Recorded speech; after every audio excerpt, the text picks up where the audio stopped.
Hello, everybody, and welcome. What's going on? It's TCH Live Monday. I'm your host, Aaron McEvoy, and joining me here tonight is my good friend David Pratt. What's going on, buddy? Well, hello, everybody. It's been a while. It surely has. Let's see here. So, sorry, we've got settings all over the screen here, but we're just going to leave that where it is for right now, and then we'll get our goodies back up and running here in a moment. But yeah, we are up and running. We're going to start things off here with a $25 PLO bomb pot. Ah, very good. All right, Mr. Pratt figured it out. No problem. Yeah, so here we go. Let's get things started. We'll take a look around the table as well and see who all we've got here. We've got the sharply dressed Mr. Anderson here, and several fresh faces, some folks that I have not seen before, if I am correct. So we'll take a peek at that here shortly. It'll show like. Wait. Yeah, we get to see your it's card. good. Okay, yeah. I guess that's okay. Don't know. I can still book away. All right, so here we go. First board coming on out. King 6 tray. Get everybody's hands scanned in here momentarily. I love the fact that we can now do double board bomb pots as God intended.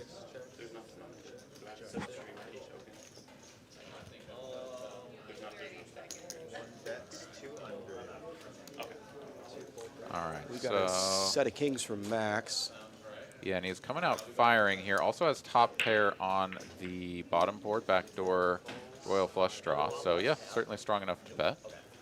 They were at the lodge. K-Dog here with a set of sixes and a blocker to his own full house. Sai, though, has the up and downer and a pair over on the bottom board as well. So these three players going to go ahead and peel off turn. 825 in the middle. Ace of hearts now on top means top set is no longer top set for Max. No improvement for either of his opponents, however. And, oh, it's a set of sixes on both boards for K-Dog. I didn't even realize there was a six on the bottom as well. But now he's blocking his boat outs on both boards. However, does have the best hand on the bottom at the moment. Set of kings is good. Sai now facing a bet of 800 here from Max. And I think with his hand specifically, it's time to just let it go. Plenty of turn cards that would have looked favorable enough to continue, but certainly those ones were not that.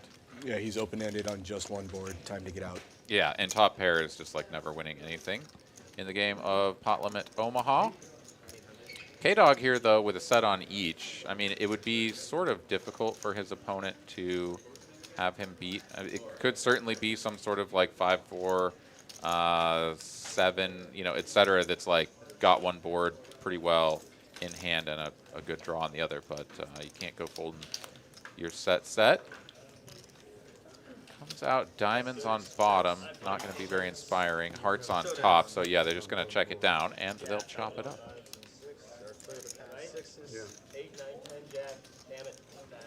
All right, taking a look here in the chat, let's see who all is joining us here. I know we've got a lot of familiar faces here in the chat. We've got Captain Underpairs, we got DV Hokey, Jedi Master Ted, Reina, what's going up, y'all? Poker Monkey, how's it going? Skull Bone. Chuck C, Chris Jack, what's going on? Doug's comment, can we replace the picture behind the dealer with a screenshot of on-bluffing Sai? I think as a person who is here to call that and watched it live, I think that would be brilliant. Yeah, that would be pretty funny for sure. And even better, life-size, like a fathead version of it. Oh, You yeah. Just print it out and then walk up next to Sai and just plant it right behind him. Oh my God.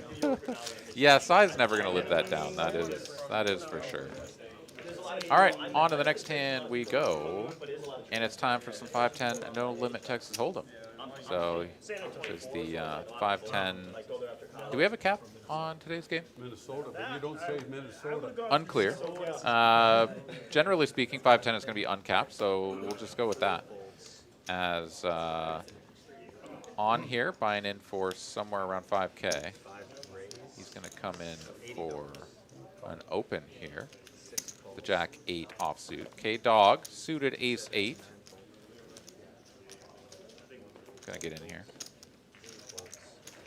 K-Dog, of course, our good friend Kevin.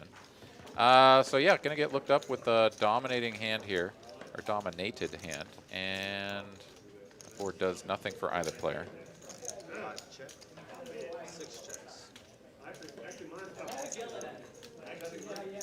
Ooh, that's a spicy turn though. That is. Both players now with top 2 on here with 7% equity, as the ace will be playing unless the 6 or the 8 pairs once again. Bet of 250, big chunky over bet here. Quick call from K-Dog, and it's a harmless little deuce on the end. The 3-4 gets there, but like, who has 3-4 here? On here, seemingly gonna go for value, massive 2/3 sizing here on the end with just the Jack kicker. Kind of tough to think of a hand that you get value from, but like on usually doesn't really care. Like on puts his foot on the gas and puts you in spots where you're just like, good Lord, how much do I have to pay to see this? And he's gonna get K-Dog to fold this hand. K-Dog must not have played with on 2.0 before, because that is a mandatory call. And on is going to just bully his way to the first pot. And I presume we're going to see much, much more of that tonight. We'll see if the players that maybe don't have as much experience with on pick up on how he's playing and start to adapt. I suspect they will. Well, it's always interesting, especially when you have like very new players that are like maybe first time on the stream or out of towners or whatever. And then you have like a guy that you're just like, holy crap, like what is this? Does he always have it, or? Exactly. Yeah. Yeah.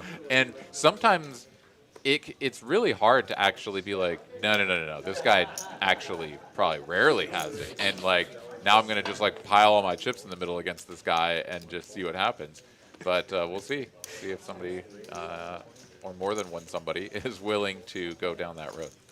He's just a lord of chaos. Indeed. All right, we got all of our little bells and whistles up and running now. So we're going to play with some new stuff here tonight. This is going to be pretty exciting. So please do let us know in the chat what you think. We'll get to that here right now, as K-Dog is going to go ahead and raise and take this one down. So first things first, we're going to look at the net earnings here. As we can see here over the first just couple of hands. Not a whole lot has gone down. Size lost a few money. But yeah, then we can go ahead and pull up some other cool graphs, which we will do here in just a moment. There's some stats on here that I don't even know. Well, actually, that's not surprising, but I'm learning all kinds of new things like AFQ and WTS. Is this an eye chart, or is this? I'm not exactly sure what this is coded in, but AFQ aggression frequency and went to showdown for WTSD. Gotcha. So we are going to click through some of these. We let all of y'all see some of the bells and whistles that we have at our disposal last week, but we've got some more stuff to sort of kick the tires on. We'll see how that all works out. We'll get to that here shortly. All right, so Max here going to go ahead and open from the hijack. Sai now in the small blind. Just going to call after Anderson flats the button. A little bit of a curious play there. Generally speaking, I see Sai 3-betting there, but he's not going to go for it this time. Comes 10 high rainbow. Max flops best with middle pair, checks through. No improvement for anyone aside from Anderson picking up the backdoor diamonds to go with his up and down straight drop. Max now has a gutter ball too, 2 and 9.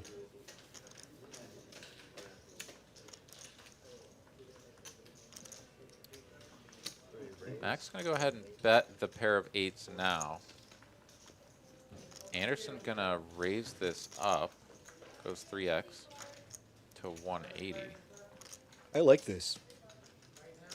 Yeah, I mean, it's definitely a spot where it's a fantastic result if your opponent just folds now because you have king high but builds the pot if you get there. And yeah, this is sort of the problem with betting a hand like Jack-8 here, is that if you can't continue for just a 3x raise, like betting doesn't really help you because pair of 8s is pretty strong on this board, especially with the gutter. Yeah.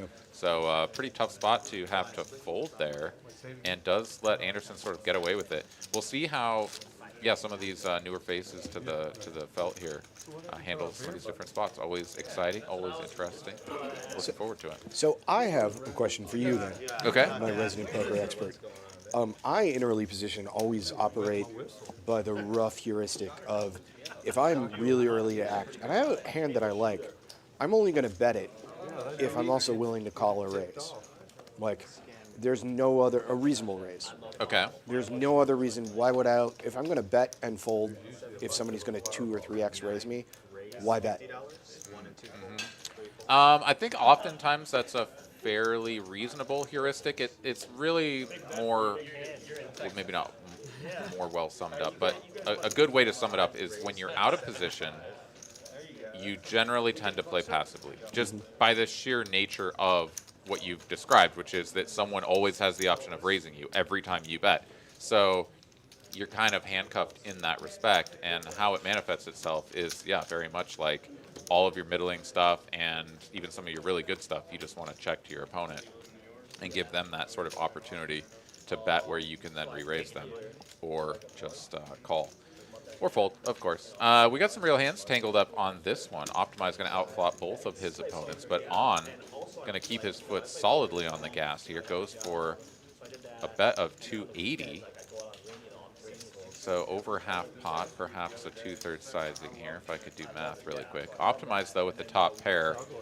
And I think Optimize is going to have perhaps the most experience playing with On, because On is typically a 5-10 player, and Optimize, of the players here at the table, is the most frequent sort of dabbler in the 5-10 streets. I mean, I don't think Sai has played the 5-10 stream ever before. Anderson maybe once or something. On here, going to continue telling his story of, I have it, whatever it is, and you should fold. That's 2/3 here on the turn. And this is I don't see Optimize. Oh, wow. Hey. Once again, the continued aggression, just getting the job done. And, you know, we're only on hand 6 here, right? So there hasn't been a lot of data points for people to really sort of put a pin in who On is and how he plays. But those data points are coming in. They're coming in hot and ready. Pizza? Yeah, let's just go with that. Yeah, that's a good one. Oh, man. All right. Let's see. Who else we got joining us here tonight? We got Alice. Hey, what's going on? Welcome to the stream. Life as you know it, welcome. Ragnar Overby, if I didn't already shout you out. Hey, what's going on, man? Very good. You know what we definitely need to do? Is start gambling. I was just going to say the question that is on the tip of everybody's tongue. But let's get back to that in a moment, because Sai has number 1. And we've got a $20 straddle out here. Optimize limping from UTG. Sai here, of course, will not be limping. He's going to raise this up to 100. And then K-Dog, aspiring rapper, K-Dog. Yeah, this is already going to be an expensive day for our good man K-Dog. He's going to go ahead and raise this up. He has a lot of experience playing against Sai, knows that Sai can be opening this pretty wide right here, but of course this is not that time. Sai can go both ways here, the small 4-bet or just the flat call. He's going to go with the flat call, and I think this is just really going to be the best way to play this on these stack depths a lot of the time. Now, there can always be some scary cards out there, and a king is one of them, so K-Dog may play this one a little bit more cautiously with the overcard, but he's going to continue for 200. And Sai with the ace of spades here, of course, no reason to raise yet. The stacked pot ratio is going to be just about 1 if he calls. I mean, it's really just a little bit over 1. I mean, really, is a king that scary there? Because The only thing that now beats you that didn't before was ace king. King queen. Yeah, that's true, I guess.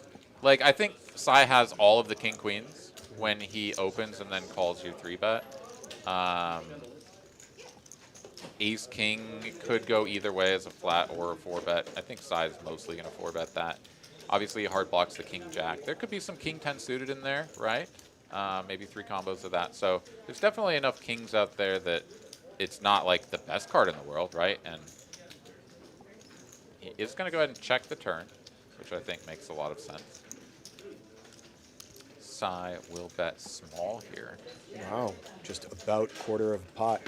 Yeah, which when you have these stack depths, this is something that you'll see a lot, is that you don't have the stack remaining in order to make a more standard sized bet. So you bet small now so that there's a reasonable bet on the river, because that's the last street that has any sort of meaning.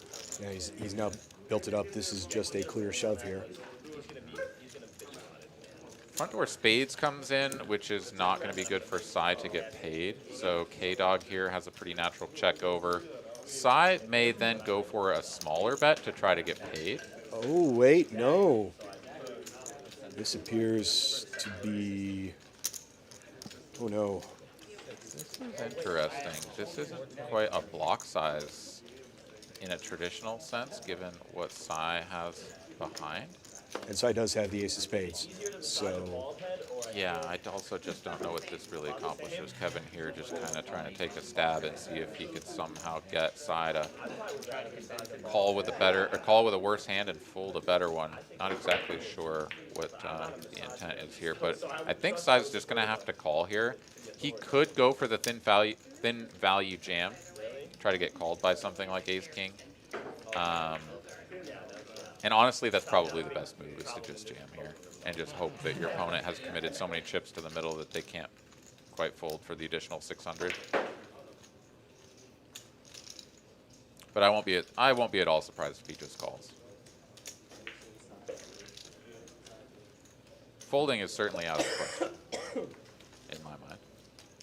But we've already seen a couple of pretty big top pair type folds. It's true. Here already. And I'm always looking for new ammunition to make fun of Sai with, so...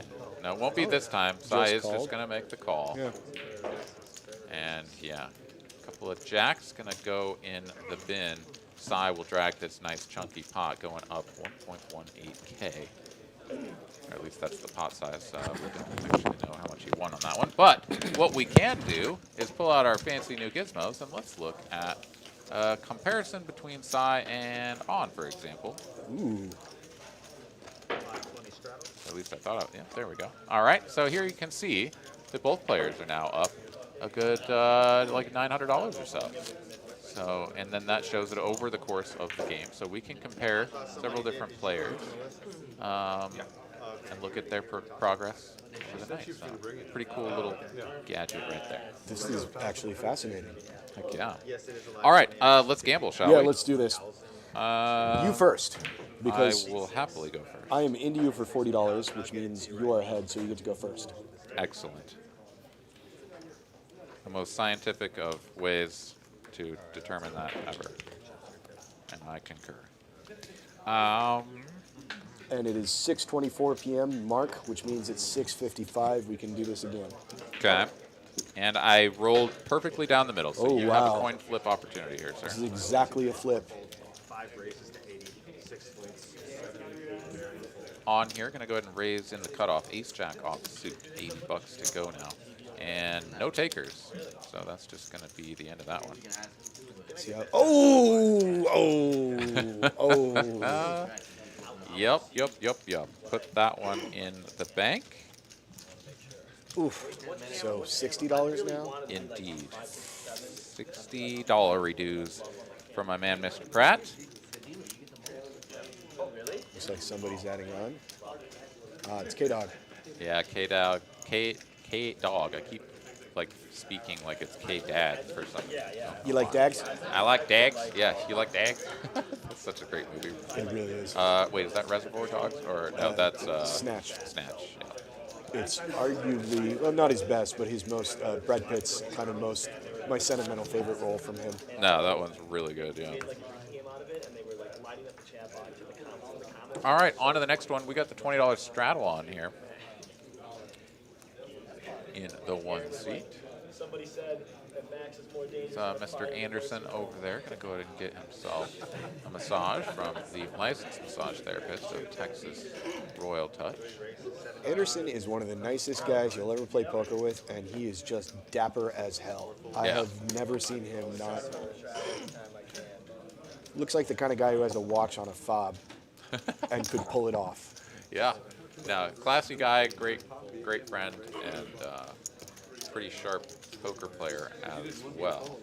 All right, he's going to find himself in the mix against 2 players holding hearts with the queen jack offsuit.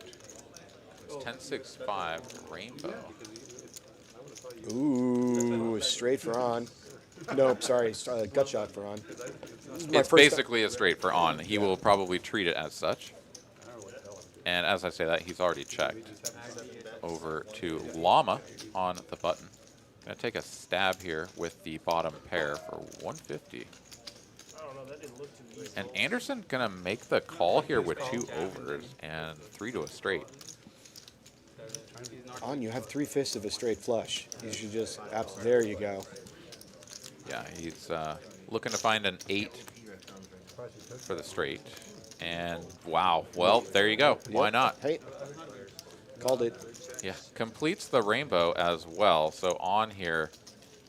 And what's going to be pretty wild is that when on shows this hand, well, he turned the ace-king over already earlier. So no, he's kind of showed that he's a little bit wild.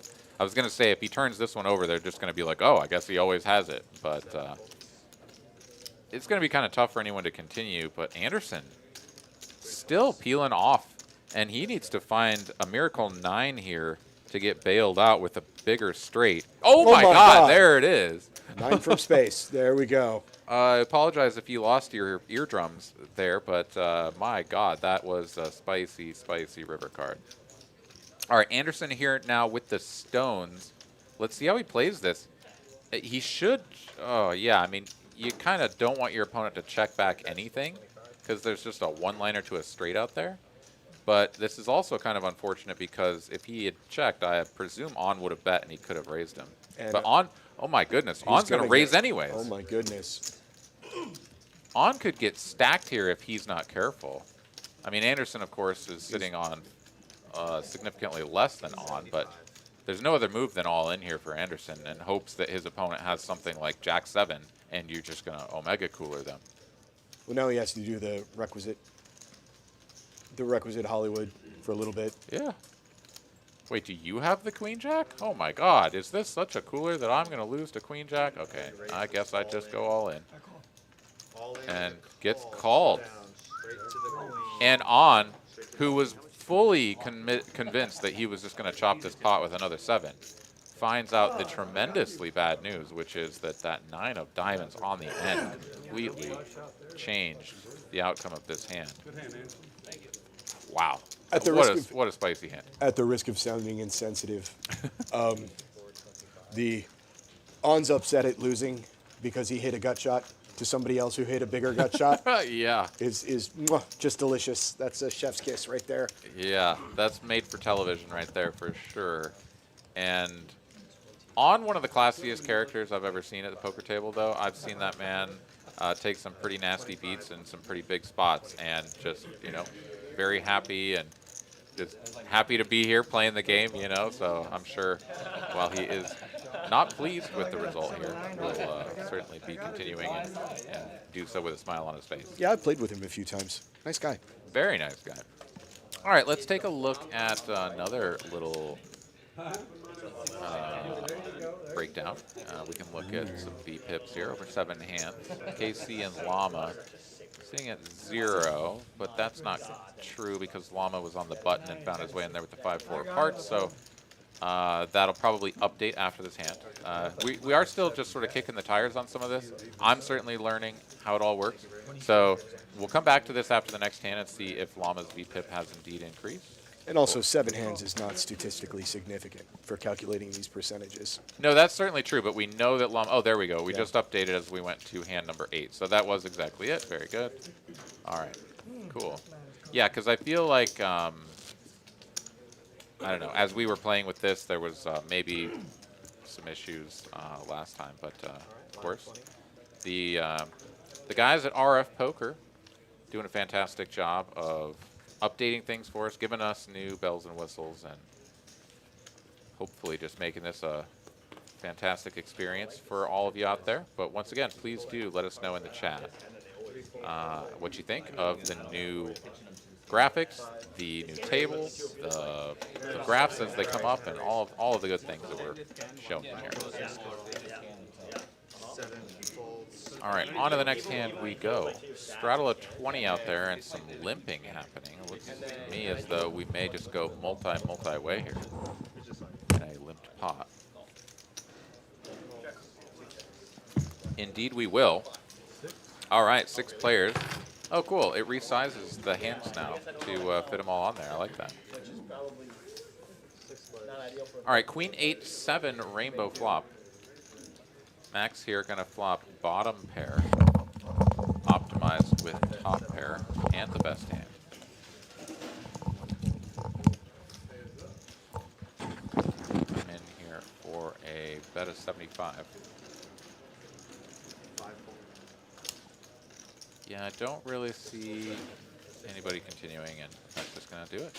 Cool.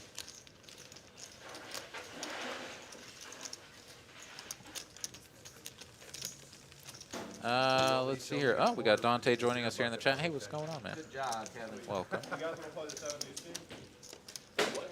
So let's see. Were you able to make it to the meetup game yesterday? I was not, unfortunately. Okay, I too was not because I was still playing in the tournament, and did make the money just barely, and then flamed out pretty quickly thereafter.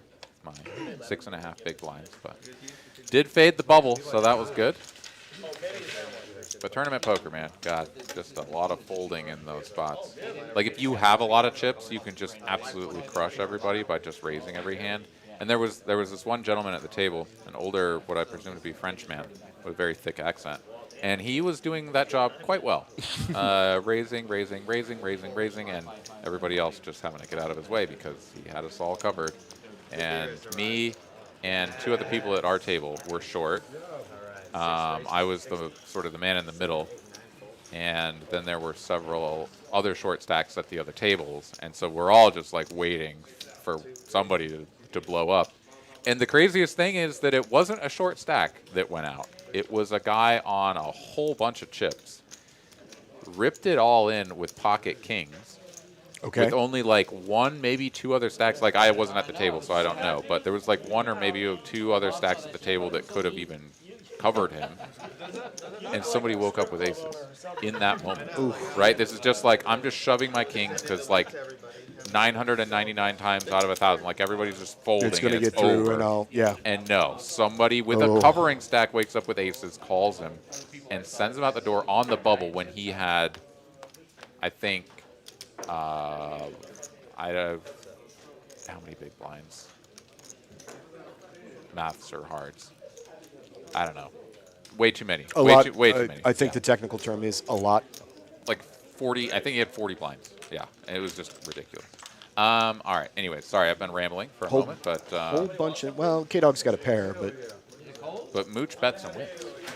that's interesting. K-Dog not interested in even taking off a turn for the C-bet sizing of Mooch's choice. Yeah, I mean, it's always tough because with a hand like 10s on a king-high board, if you don't have the betting lead, which I don't know exactly how that hand played because I was rambling. But, yeah, you're never going to feel great, but if you let your opponent get away with just c-betting and winning on every king-high board, like, you're just going to be drastically overfolding. Oh, what are you calling it? And everybody's going to know that, so they're just going to keep doing it. Yeah. All right, I want to play with this thing after this hand's over. Yeah, please. Yeah. So for these ones, you can either do individual players, and this one will be like a bar graph. So first of all, you can.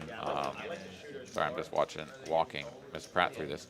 you can preview it over here, and then you hit the show overlay to bring it up. So yeah, pretty nifty. All right, On going to go ahead and raise here from under the gun with ace-6 offsuit. Gets snap 3-bet by K-Dog in the next seat over. Pretty standard size. Yeah. On not going anywhere just yet, so more On versus K-Dog. Comes Queen Jack. Interesting. So I'd really like to see K-Dog continue for a small sizing, like 125 here. Great minds think alike. Oh. Yeah, 150. Yeah, 150 is good. The fact that On is even considering calling this is crazy to me, but, you know, that's how he rolls. In fact, he's going to raise those. Those are switches. raising chips. Yeah, wow. This is going to put K-Dog in a spot. Well, the tricky thing is that, like, with ace-king, you're betting small because most of the time you're just going to get called. Like, you have all the top set, the middle set. Like, your opponent just doesn't have that stuff. Like, yeah, you got some 2 pairs and whatever, some straight draws, all the same shit in a lot of the sort of hand classes. But, like, you just shouldn't be getting check raised that often. And if you do, you just kind of have to fold, and it's okay. You know, it's not great. But On is just going to turn over an ace and then show nothing else. But we can see, of course, that this is just On doing On things, which you do have to just sort of get run over in spots like that where you're like, yeah, I didn't have anything, and I just have to fold. But when you do have something like the top pair, you can't go just ditching that against someone like that. Yeah. Yeah, we did lose our options over here again. Not sure if we can get that back. But,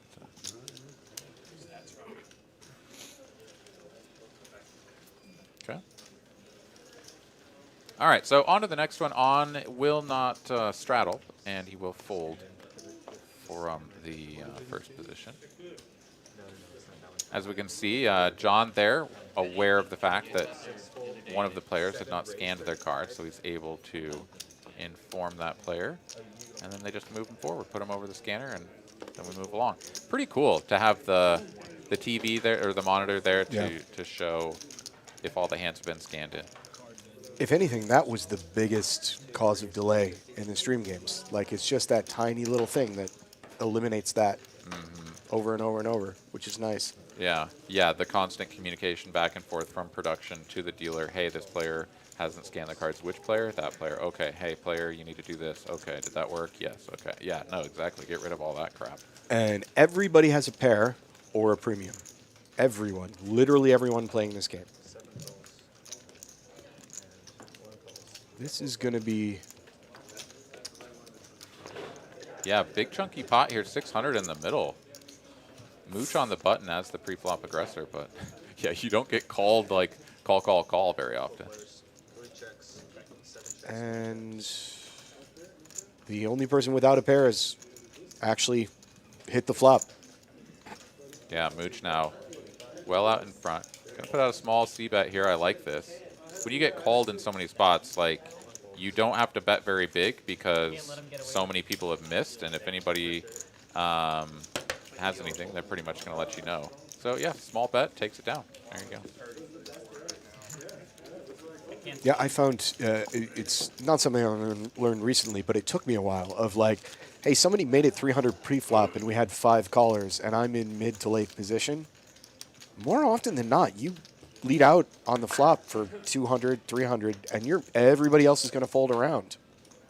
Yeah, I mean, there are certain textures where a larger bet is appropriate. Like, if there's a lot of draws, right, then it's like some of the people that have called have probably connected with this, right? And therefore, my size should reflect that. But if it comes something just, like, very disconnected, or, like, a couple broadways like that King, Queen, 4 it was, right, Rainbow, like... There might be some 10-Jack out there, whatever, but like you don't really care if 10-Jack comes along to a turn. You just need all of the guys with the small pairs and stuff to just get out of there. Anderson, let's do it. Let's do it, buddy. He's already ditched it, man. I hate to break it to you. Oh. You know what? I forgot to tell the table, too. I was going to tell the table that anyone – this is a 5-10 game. At the 2-5 game, I have a personal $25 bounty to anybody that wins a hand with deuce 4 and turns it over. It was going to make it $50 at this, but I forgot to tell him. Well, shucks. I know. mean, I guess you'll just have to save that one for next time. Yeah. Or run out there really quick and be like, hey, listen, 4 deuce, it's on. Yeah, it sounds like a lot of work. Yeah, it does. Too much work. All right, we still have multi-way action here between 5 players. Queen on the turn is going to pair up on and give him the best hand. So he'll fire out at this for 150. And everybody has a piece of this. yeah. Optimize not going anywhere yet. He's like, no, I've seen what you're up to, and a pair of 9s isn't going anywhere just yet. Can also hit a jack for a straight. He doesn't hit another 9, but he does hit another 9, and there you go. Optimize is going to have a fortunate run out here. On, of course, will continue blasting because he has top pair. And I think you absolutely raise this. Oh, of course. Yeah, 180 here from on. Make this, what do you make this, 600, 550? I mean, I think I'm going bigger even. I'm going to make it 500. I mean, I think this just gets snap called. I think against a player like on, you can go, like, just make it look spazzy, you know, make it just look kind of ridiculous, and he's even more likely to pay you off. I mean, I could be wrong about that, but, I mean, I've seen, you saw how quickly he called Anderson's all-in on the river, right? Like, when he thinks he has the best hand, he is just going to call you, and I think with a top pair type holding, he's just going to think he has the best hand. Now, maybe I'm wrong. Maybe going much larger than the 500 would have gotten a fold, but he does make the call, and 500 gets paid for Optimize on the fortunate 9 river.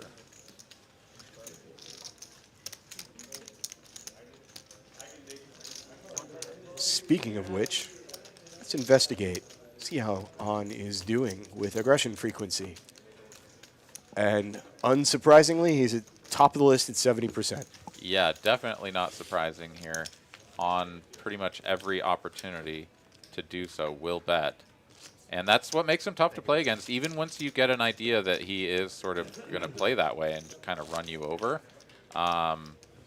you know, like we saw already, like when he makes a big hand, you can find yourself sort of calling down light and get tuned up as well. So tricky, tricky. All right, 5-10. On to the next hand we go. So Llama going to be first to act here. King Jack offsuit, and he's just going to ditch that one. Interesting. So I'm certainly an advocate for, in full ring, letting Queen Jack off go in you know, these deep stack cash games, because you're just going to get 3-bet so frequently and then have to play the hand out of position if you're even lucky. King Jack off, I think, is a pretty clear open to me, but Llama going to play this one a little bit more conservative. Optimize will open with the ladies, get called in 2 spots. We're going to go 3 waves to a flop. And of course, when you have queens, there's always a king on the flop. And when you have kings, there's always an ace on the flop. Yeah, no, that's how it works. Checky, checky. Optimize will see bet. And yeah, no takers. The no drama llama, that's right. And Ragnar here saying that On is fun to watch. No, you're absolutely right. On is a real delight to watch.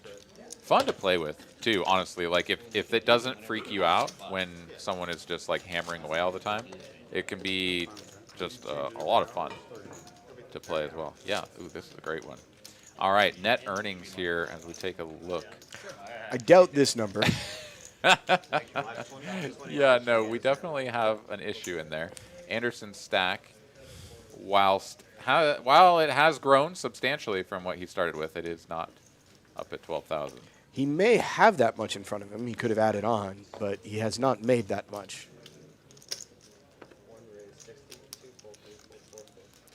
Really?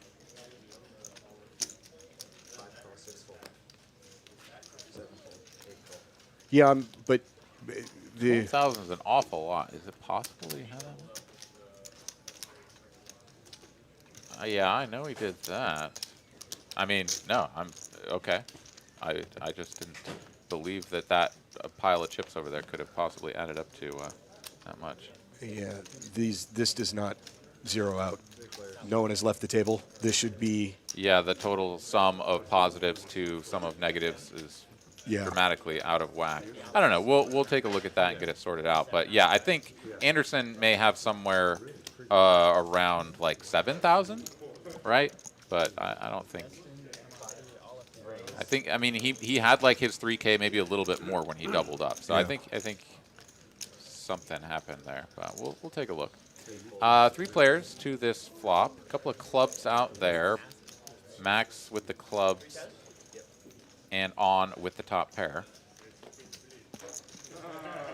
Looks to me as though this was a bet and a raise. Don't quite have the size there, but it is maybe to 300. All right, does make the call, and queen here now on the turn. Going to give Max top pair to go with the club flush draw. Checks it over and on now. Oh no. Yeah, on going to continue barreling. And, you know, you don't have to just like instantly slow things down when an overcard peels off, especially something like a queen, because it's like, how many queens does your opponent have? Pretty much exactly a hand like what Max has. It's the the queen only way flush to draw. interact with it. Yeah. So a lot of the time, you don't have to be afraid of it. You can continue going for value. On, of course, takes pretty much any top pair type hand and goes for value with it. So it's not a surprising move here by any stretch. Max now seemingly deciding if he wants to raise or just call. He's going to just make the call, which I think is wise. I mean, I think your hand just operates super well as a check it over to this dude that seems to want to bet all the time and just call down. Because you're probably just way ahead. And imagine if he does have some sort of bluff, like 9-10 or 7-5 or something. Like, just give this guy every opportunity to sort of brick out and then shove the river. Check, check, and Max will win with pair queens. All right, let's take a look here at Anderson.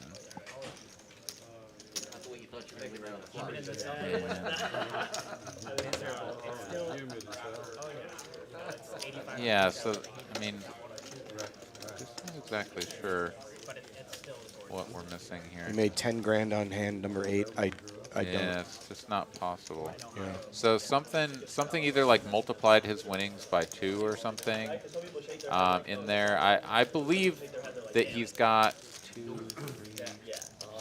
I think he's got like 6,000-7,000 there, Yeah, and that makes sense to me. Like he bought in for the 3, he doubled that up. Maybe he'd already won a smaller pot or something in between there. But yeah, I think he's sitting somewhere around 6,000-7,000.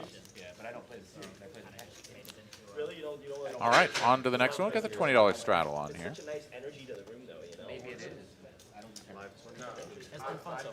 We're just about 5 minutes away from being able to gamble once more. Oh, thank you for reminding me. Yeah. I mean, I was going to start getting the tingling and like the desire. Yeah, the itchy neck. Yeah. Kind of gotta get your fix. Y'all got any more of that gamble?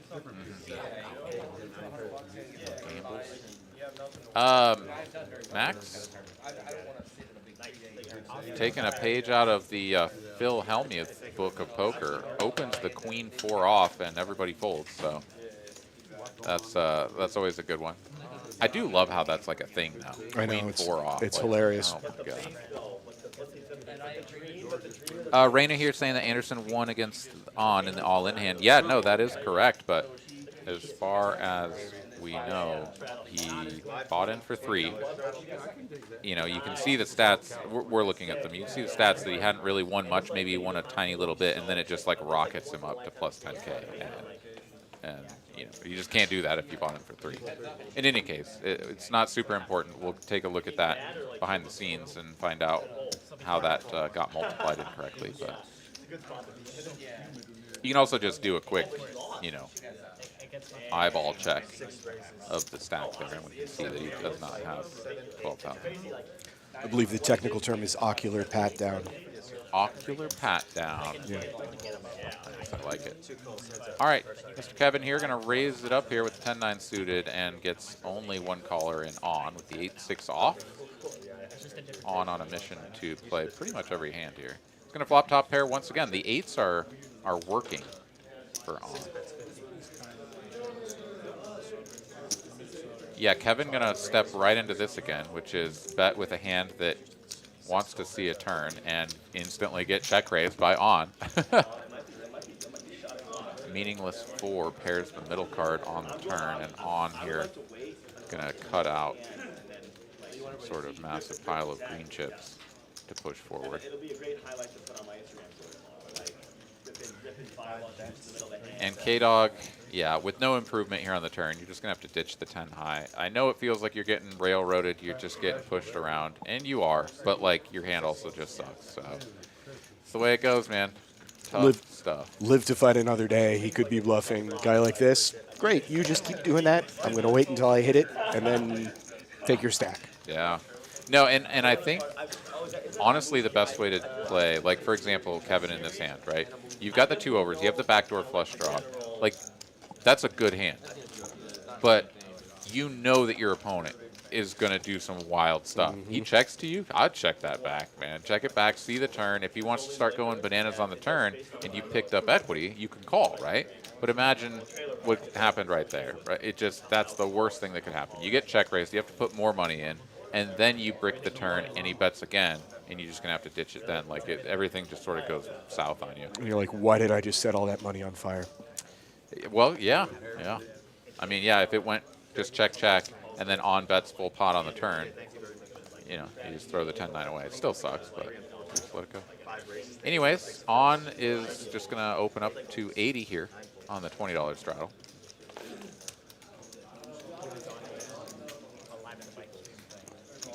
And no one's going to get in there and mix. Yeah, ace-8 offsuit, I think, went in the muck from one of the blind positions. Understandable. Playing out of position against someone that's going to bet is pretty tough.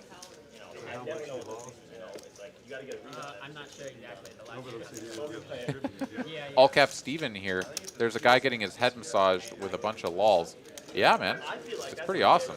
Scalp massages feel pretty darn good, Yeah. as do the shoulder, neck, and arm massages as well. I'm never going to be ashamed for getting a head massage. It's literally like if I was a dog, I'd be thumping my foot on the ground. Yeah, absolutely.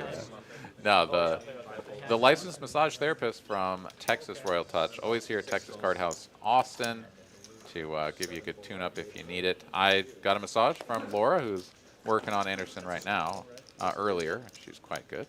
So, yeah, no, it's $1.50 a minute and sorts you right out after you're sitting at the poker table here for too long, getting all stiff. All right, Max here, waking up with a couple of pocket J wins here in the small blind. I come out for a raise to 20. Small-ish squeeze, though, after the limps in front and the straddles behind. I think I would go bigger here. We were pranking you. We were just trying to guilt you. K-Dog is going to go for the limp call. Optimize goes for the limp call. And this is sort of the thing, like, you don't hate going against one opponent, maybe two, but pocket jack's very vulnerable. You're out of position. You'd much rather just win the pot right there. Except he's a lot happier now with this. That flop, he's going to feel a lot better, and especially getting bet into. No, he's leading. He's first act, so Max is betting. Yeah, and that's just going to get the job done because nobody connected, but yeah. Sorry, this is my first time ever playing or watching poker, and so. Pokers are hearts, man. Yeah. It's cool. How much can I bet?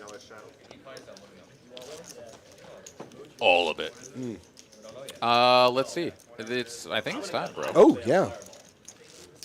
You said before 6:54, right? Yes, it is time. And you are the current reigning champ, so you get to go first. The reigning champ shall gamble first. There's usually his fireball. Someone say I don't think that's what that All right, you have gone, and I have gone.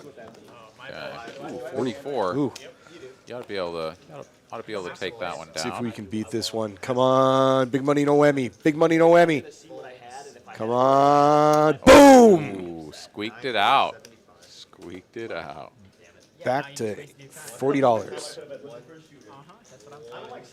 You could have already shot them to beer by. I don't know, I'm kind of lost. Optimize here, just gonna open the ace-9 off and get no takers, so I'll take that one down. Chill now. Thank you very much. Melissa's been good to us. Melissa's awesome. Can I do a broth bomb on stream? I dare you. I mean, I'll do it, I'll do it. I'll 100% she does a great job. Oh, she's awesome. Yeah. You would never tell her you said? Oh, yeah, yeah. Don't call her every I like her. She's good. Yeah. Still has Anderson in here at 12.6K, No, it's easy. but I think most of those other stacks are consistent with what I can see. Apparently she tried to bring some out and they put the kibosh on it. Okay, yeah, we did get confirmation that Anderson is sitting on somewhere around 6K, so No broth bait, no broth yeah, bomb. just some sort of multiplication error in there. But Obviously, like, Llama here and a couple of red 5s gonna open this Actually in the from back. +2. Shot of tequila is KC, who hasn't played a hand yet, I think, is going to flat in the low jack.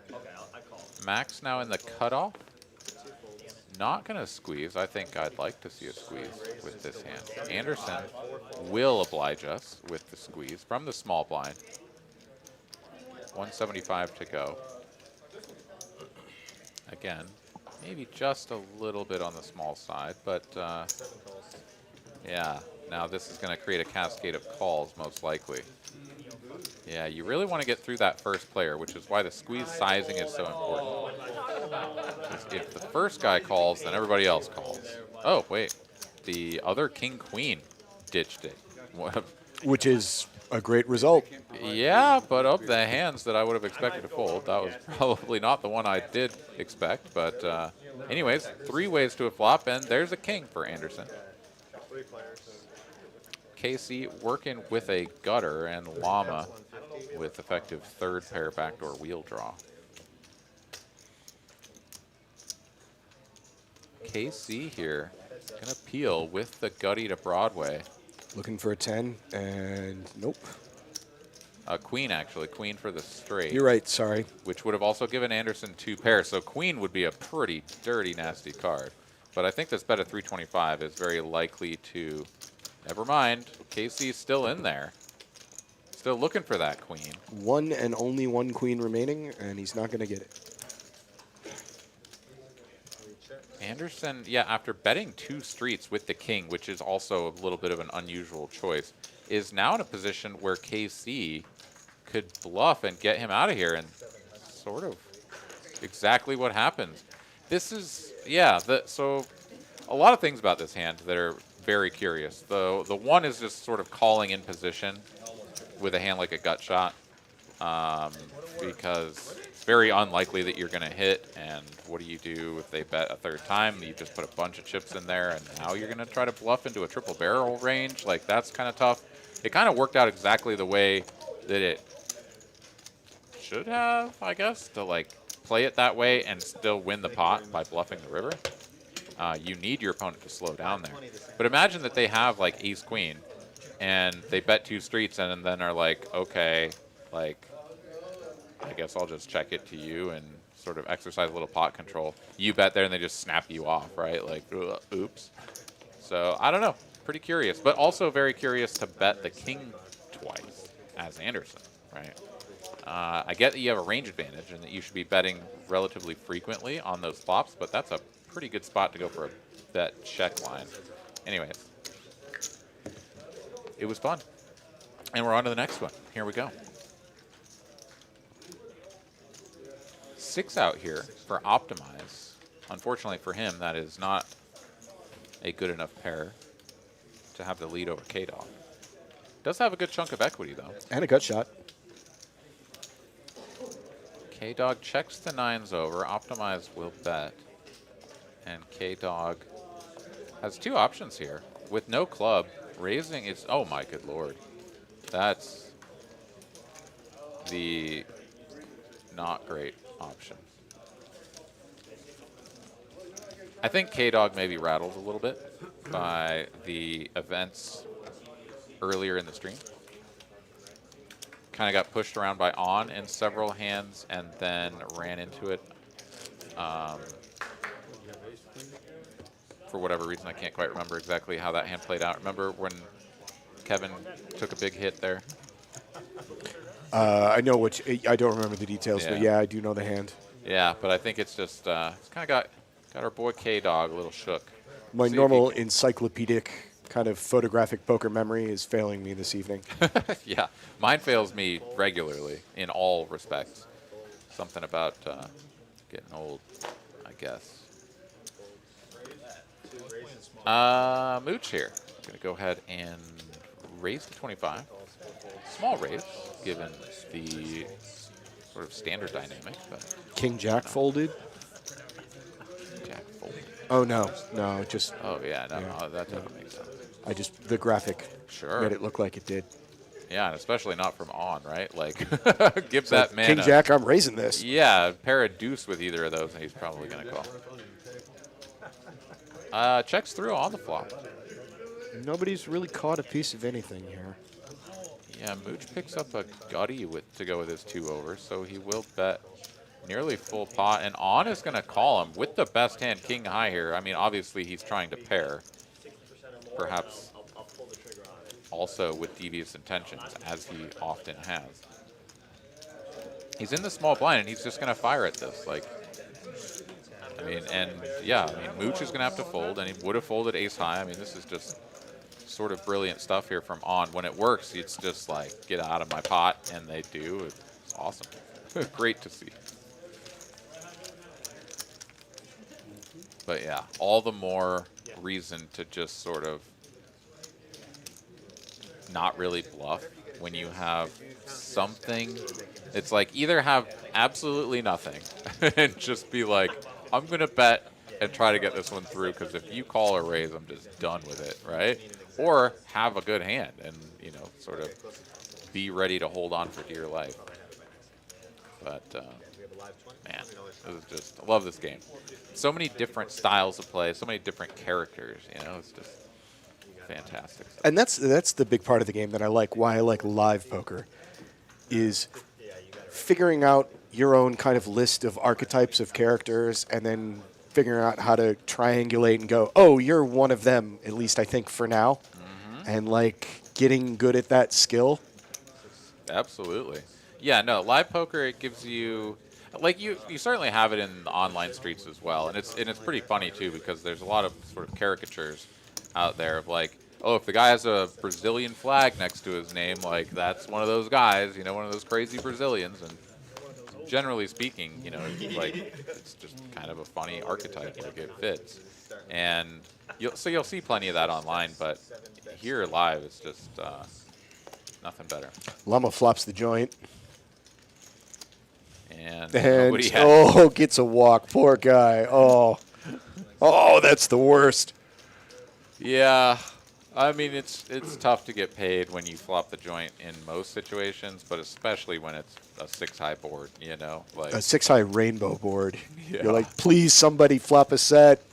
Yeah, I mean that's almost just a spot. Like, of course, you always want to build the pot, and there's nothing wrong with betting and just winning. But yeah, sometimes it's just like, I guess maybe I check and hope somebody picks something up later. That isn't better than what I have. Yeah, that'd be pretty rough. But yeah, we've all seen it before, I guess. Oh, guess what? We have Mr. Anderson's stack fixed, so we can take a look there. These are the accurate player stacks, if I am not mistaken. So, see Anderson up at the top, 5.5K, all the way down to on, bringing up the rear, but still with a healthy 91 big blind stack. Speaking of Anderson and on, they both have suited aces. Which means, at least in On's case, there is no leaving the spot, and definitely in Anderson's case. Yeah. On will have position over Anderson here, but Anderson with the pre-flop lead and the best hand. Comes 2 hearts. And Anderson is going to check it over. I like that. I do too, but on quickly checking back. And now both players picking up a wheel draw, so Anderson will bet. And let's see if on raises this. Certainly calling it a bare minimum.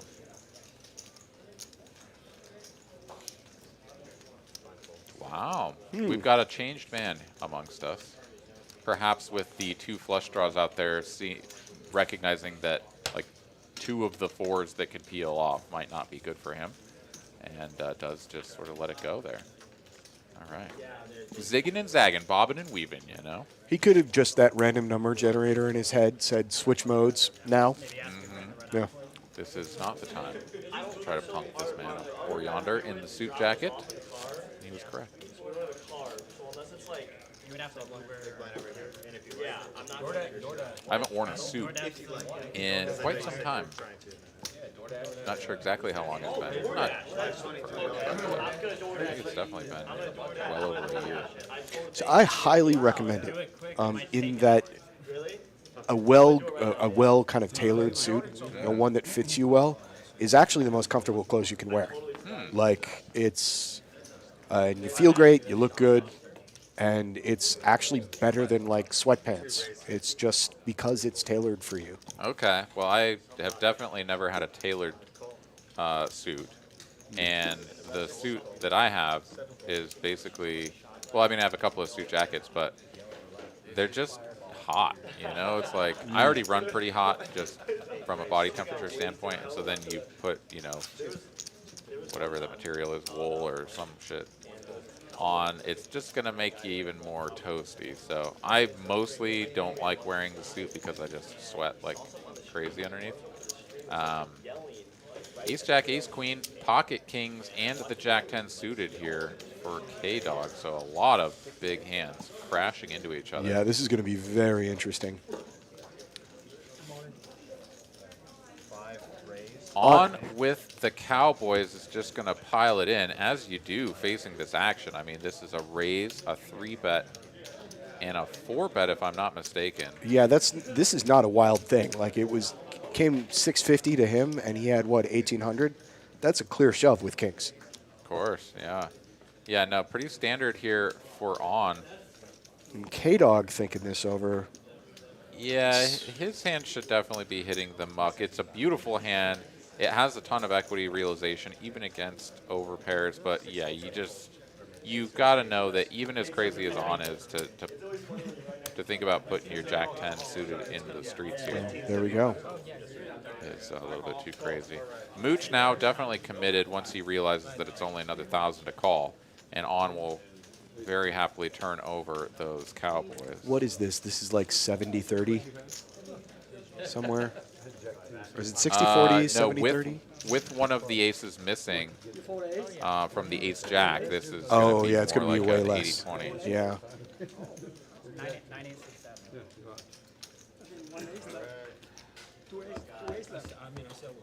All right, Mooch looking to find an ace or a couple of queens. Most immediate way to get bailed out here. Comes Jack high. No significant help. Going to need to see a 10 maybe on the turn for a little bit of sweat. It's a 9. 10 on the river or an ace to get bailed out. 6 of spades. That's not going to do it. Run it one time for all the cookies, and on's going to get the double up courtesy of Mooch. Pretty spicy one right there. And I mean, I like the way that everybody played that, though. It's you know, you want to isolate against on if you can, with a hand as strong as Ace Queen, even the Ace Jack that already 3-bet prior to. So pretty reasonable plays there all around. On just waking up with the goods and getting the dub. And once again, here we go. We've got the that stack size issue. So I think when someone wins an all-in, I think they're getting their stack multiplied by an additional 2, because now On's reading at 7K, and he should be at 3.5. Yeah. So when someone, yeah, I think it's something in the algorithm or whatever for the all-in pots. You know, software has bugs.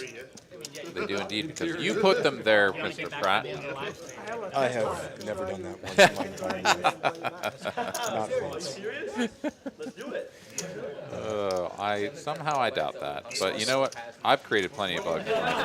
So to come back to the Proud. topic of suits, Okay, sure. it's actually easier than you think. All you need to do is get your butler to contact your local tailor, Okay. send him your measurements and your preferred fabric. I recommend like good Egyptian wool. It's not terribly expensive, but then yeah, just get him. You know, send over everybody, take the measurements, get your suits delivered, and it's awesome. Okay. All right. Hey, Jeeves. Did you get all that? All right, cool. All right, he's on it. He just looked you in the eye. Are you going to let him get away with that? Yeah, no, we're pretty close. He's real people. That's disgusting. All right, this has gone down a pretty ridiculous path, man. One day I aspire to have a butler. Like, that would be really cool, just because, like, I have infinite money and I need a butler because that's what you do. Yeah. But that would also just be strange. It would be strange because if you're a decent person, at some point you're just turning into like, hey, I'm paying you to hang out with me because I kind of like you and I'm buying my friends. That's just weird. It's weird. Well, I don't think you're buying a friend as much as you're paying a servant, right? And, like, there's nothing wrong with that as long as it is actually, like, consensual, like they're being paid to perform a job, whatever, Yeah. obviously. But it is a little bit strange. Like, you're just my permanent servant. Yeah. 'Cause I pay you enough. Would be a little bit weird. Now, if you made it very, very focused, like, hey, I'm busy and I don't like cooking and I made an unholy amount of money, this is my cook. Oh, Like, dude, yes. You know, Private chef would be it'd be awesome. yeah. Although I'd probably balloon up pretty big real quick. Be like, can you make me that and that and that, please? Wait, is that KJ in the booth? Yeah. It does look like KJ. He owes me $100. I'm gonna have to go out there. Wow. What, did you guys put up some sort of wager on something? It's a long story.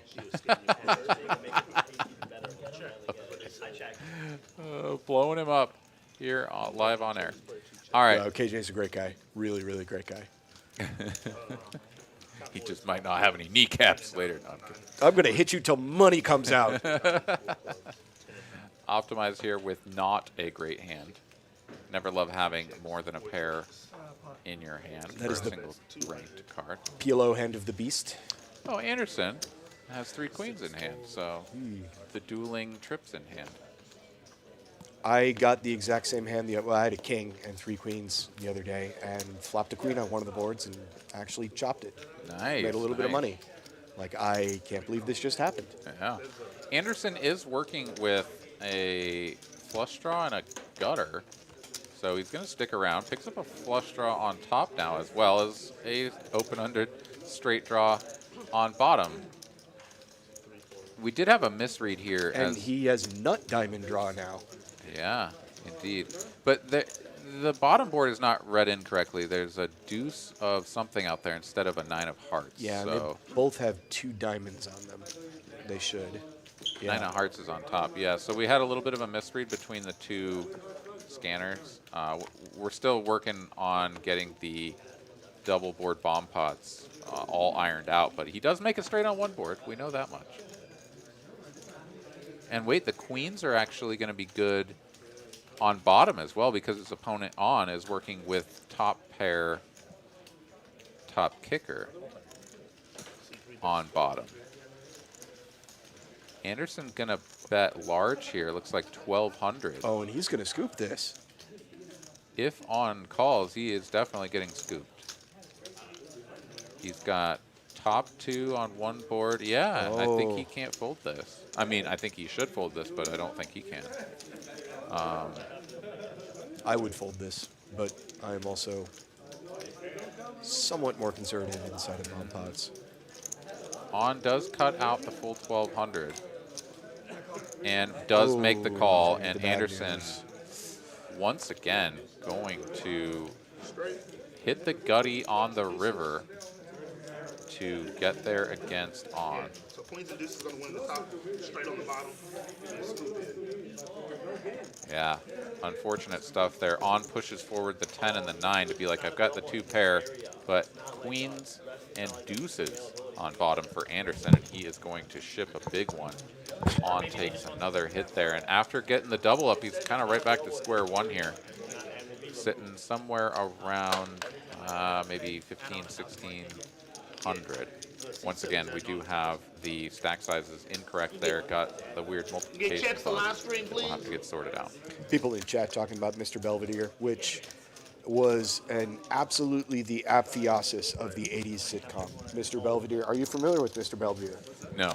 So it starred the greatest actor of his generation, one Mr. Bob Uecker, who Okay. was a father, an ex-baseball coach in Pittsburgh. And I don't remember the exact premise, but he was like a working class baseball coach with a son going to college. And I don't know how, but this English butler named Mr. Belvedere moves in with them. And it's this middle class household with a butler. Okay. And that was the premise. Interesting. Yeah, it was weird. So, like Alf, normal family with an alien. Yeah. This was normal family with a magic English butler. Wait, he was magic? Well, I mean, you know, he might as well have been. Oh, okay. But, yeah. He wasn't actually. No. Okay. I was like, this Mr. Belvedere. He was like the manic pixie dream butler sort of idea. Like, Wow. Okay. Well, Yeah. I mean, that sounds fascinating.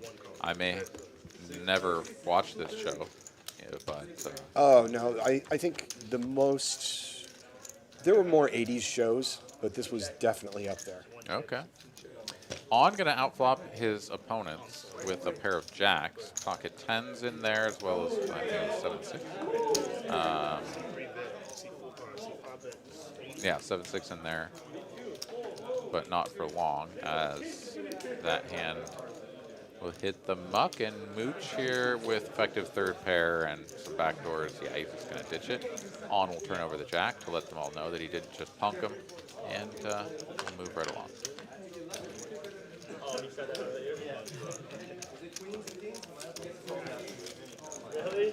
All right, let's see. We last gambled at 55 thereabouts, so we've got to wait till 25, so we still got about 8 to 10 minutes. Looking at the Wikipedia page about Mr. Belvedere, yes, I essentially remember it correctly. Bob Uecker was a sportscaster and lived in a normal house, and for some reason they inherited a butler. Okay. Yeah, yeah. Oh, inherited. Well, they came. Their Wikipedia doesn't tell the premise of how he showed up, but Maybe nobody knows. yeah, who knows? Went all over there. Let's see here. Anderson going to go ahead and straddle for 20.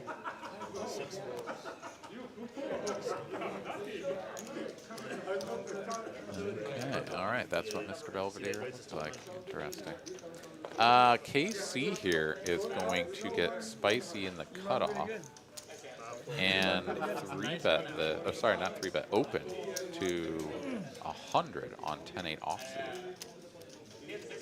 Anderson here, his hand is a little bit too good to fold, even for this large sizing. And it's always a little bit eyebrow raising when somebody 5X is in position. You're like, wait, do you not want anyone to call? Pretty favorable flop here for Mr. Anderson. Checks it over. KC will continue telling his story. 215 in the middle, and he is going to down bet. I think if you're going to bet here, that is the only appropriate thing to do. Get your opponent to fold out all kinds of stuff that didn't connect. He's absolutely going to get the call, which, if you're Casey and you're smart, you'd realize, oh, that call essentially might have been a raise, and time for me to back off of this. I don't know. KC kept his foot on the gas earlier and ended up winning the pot against Anderson. I don't think it's going to work this time, but I don't know. We'll see how big he goes if we make it to a river. So it was 1/4 on the flop, goes half pot now on the turn. 615 in the middle. Oh, Front door card, or front door of spades misses. So natural check and a brilliant bluff catcher here for Anderson, blocking all of the things. Oh, no, okay. I wouldn't recommend doing this, but Anderson is going to lead for value. You just don't get called by anything that you beat. Much better to check and allow your opponent to continue betting if they're bluffing. Yeah, he's going to get raised now, and now he's going to have to fold. Whereas if you just check, Is that a min click? No, it's just over a min click. I mean, what do I know? Maybe he's not going to fold. Okay, he makes the call and is going to get paid, but this is just sort of bizarre. Yeah, it was. KC playing this one pretty splashy. I mean, had he gotten it through, it obviously would have looked brilliant. Like, I only had to raise 535 to win this pot. But if you're going to tell your opponent that you have an ace, you've got to go polarized. Yeah, you've like, got to make it. I mean, an ace is the nuts, so Yeah. you've got to raise big, and he didn't do that. So I think it could have worked. Like, I think for whatever the strategy was there for Anderson, I think it was basically like, I'm going to set this price, and you're just going to call or fold, and I'm going to be happy with that. But what should have happened there, like, I mean, his opponent should have just raised like 1K more, right? Like, made it 1,300. And then I think Anderson is in a pretty gross spot. Yeah, like, it's- he may still call, but like, it's starting to get borderline as to whether or not you should. Yeah, I mean, with that raise, you basically have zero fold equity, none, like, or very, very close to it. Yeah, it was sort of like, I'm going to get you off of missed spades, but he had a spade, Yeah. a 10 of spades, and the ace and the jack of spades was out there. So like, how many spades are left? Yeah, it's just kind of tough. Tough. But in any case, doesn't get the one through. Our boy Anderson stacks up even further, and we're on to the next one. 10-7 Dewey, a couple of diamonds. Garbage for everyone. Yeah. Mildly less garbage now. On has a open ender. Yeah, and Sai, who's been relatively quiet here tonight, mostly just folding his rags, is just going to have to dip out. I feel like a old man now. Appreciate you guys' comments here in the chat. Thank you guys for that. Thanks for tuning in. Appreciate you guys coming in and hanging out with us. There are just about 218 of you fine folks hanging out with us. I too think that Aaron's voice is smooth as silk. It's Let's see. I was seated next to Doug in the tournament, and we were chatting about a couple of different things. But he said that my voice reminded him of somebody, and he couldn't quite narrow down who it was. He thought for a minute that it was Ari Shafir, and I went and listened to him, and I don't hear the resemblance. And so I presume that Doug was thinking of someone else, but Ari does have a pretty unique voice as well. I think I probably know who he's talking about, and it's dipped my tongue. You're gonna have to forgive me. When I think of it, I'll let you know. Okay. On here with two black deuces, gonna call the raise from Llama, ace king. So the top versus the bottom of the deck here. Llama out flopping on with the top pair. That's 2/3, and on is already lining up raising chips. And there it is. He says, nah, bro, if you don't have an ace, you're probably just going to have to fold. And Llama's like, this is the best day of my life because, like, whatever you have, I'm just willing to go the distance here with ace king. Should just be calling this. And does. Pot goes up to 725. Stack to pot ratio is really actually just about 2.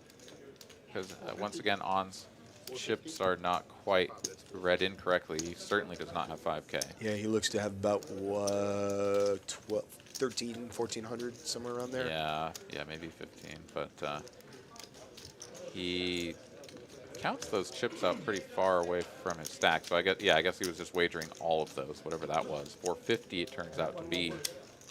And once again, with such a small amount remaining here, they're all having a good laugh here, actually. So. If you're Llama, do you just shove here? Oh, Because now the absolutely not. SPR is... I'm just calling personally. Because there's no card that can come on the end that I'm ever folding on. It's true. And just- if on is ever up to no good, like he is with deuces, like just let him keep betting. The And- problem with going all in here is, you're letting him get away. yeah, on's yeah. gonna fold now. Yeah, that's a good point. Yeah, it's something that it's tricky to learn this one. It's tricky to do it in the moment, right? Like, because in that moment, right? Like, you're not looking at the whole cards. You don't know what the hell's going on. You got this guy blasting into you. He just check raised you on an ace high board. Like, what the hell is going on? But it really behooves you to just like take a deep breath, sit back, and ask yourself some simple questions. Like, do I care if another card peels off? Like, I'm not going all in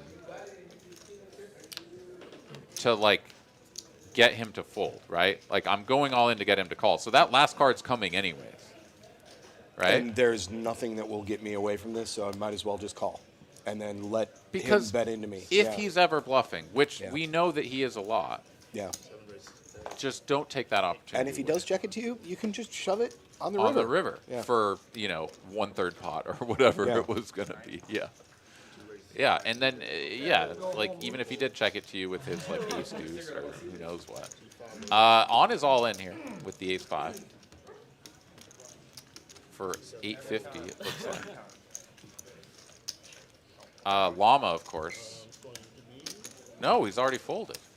I was like, I don't think Llama should be getting out of here, but he is going to. Mooch on a pair of sevens. This is a mandatory call, in my opinion.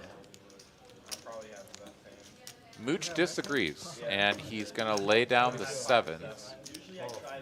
Yeah, I don't know. I mean, I feel like there's plenty of data points here for these players to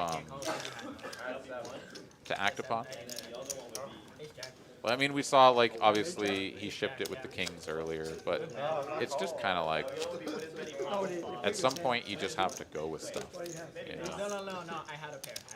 Like a pair? A pair is huge against someone who's going to be as active as on. Speaking of activity, let's take a look at the aggression frequencies here in graph form, because that's always fun. There's on up at 70%. Psy way down there at the 15% or thereabouts. Psy, of course, not the least aggressive guy. Just thought of it. Nick Schulman.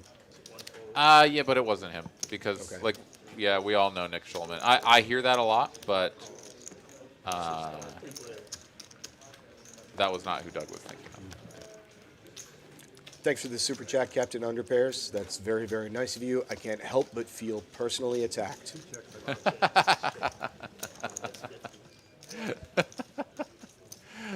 Definitely do appreciate that. Thank you so much, Captain Underpairs. Really appreciate the super chat. And don't know if you or who all was here for the meetup game yesterday. Do want to apologize for not being able to come and hang out with you guys, but was also quite pleased to still be rocking and rolling in day 2 of the tournament. So hope you guys all had a great time. Look forward to the next one. Hopefully I'll be able to make it. Llama here with a couple of cowboys. We got a hand here. Wait, did he just call? Oh my goodness. Getting trappy in a multi-way pot. And, oh, and that's, ooh. It's going to be an action killer for Llama. We got on with a gutter ball. Yeah, this is quite curious. I bet small here. I mean, I think this is fine when checked too, of course, but very interesting. That's a pretty wet texture. I don't think I'm just like calling with kings there. K-Dog here, once again, gonna just let his pair go. Here, we can see that that's correct. But again, I think this is just sort of a factor of the way things have gone here for Kevin tonight. It's just been tough, you know. He's been put in some spots. He's had on sort of pushing him around, and yeah, just kind of finding these situations left and right where it's just kind of like, ugh, fine, I guess I just fold again. You could just be in recovery mode of like, look, this is not the hill I want to die on anymore. I'm gonna wait. Let's get back to where I feel confident, and then we'll try and blow it out. Yeah. Yeah, well, we, of course, send our best to Mr. Kevin there, see if he can get things turned around. Kevin, also a decent guy. Oh, fantastic guy. Love playing with Kevin. He's always got a smile on his face. Yeah, a great positive attitude. We've got a straddle on there. Looks like the 20 is on. All those chips sort of close to each other, so it looks like some sort of sturdy, but it's not. Optimize, gonna go ahead and fold.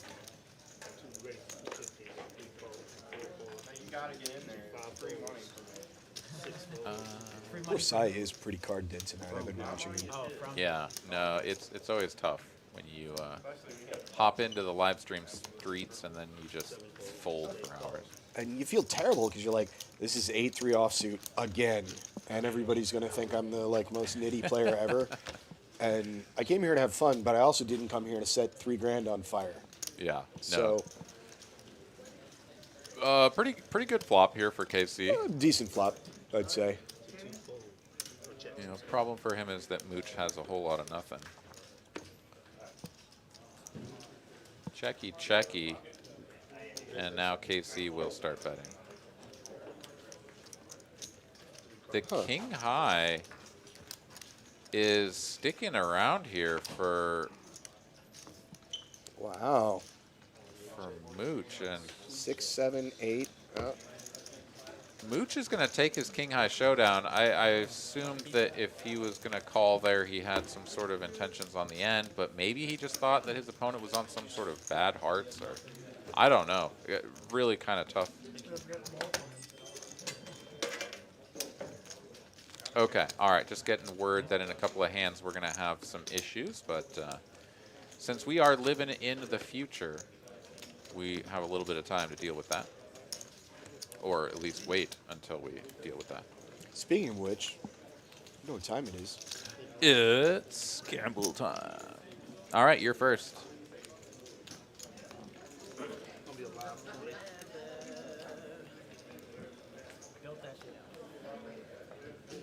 Makes you feel good. All right, I have gone.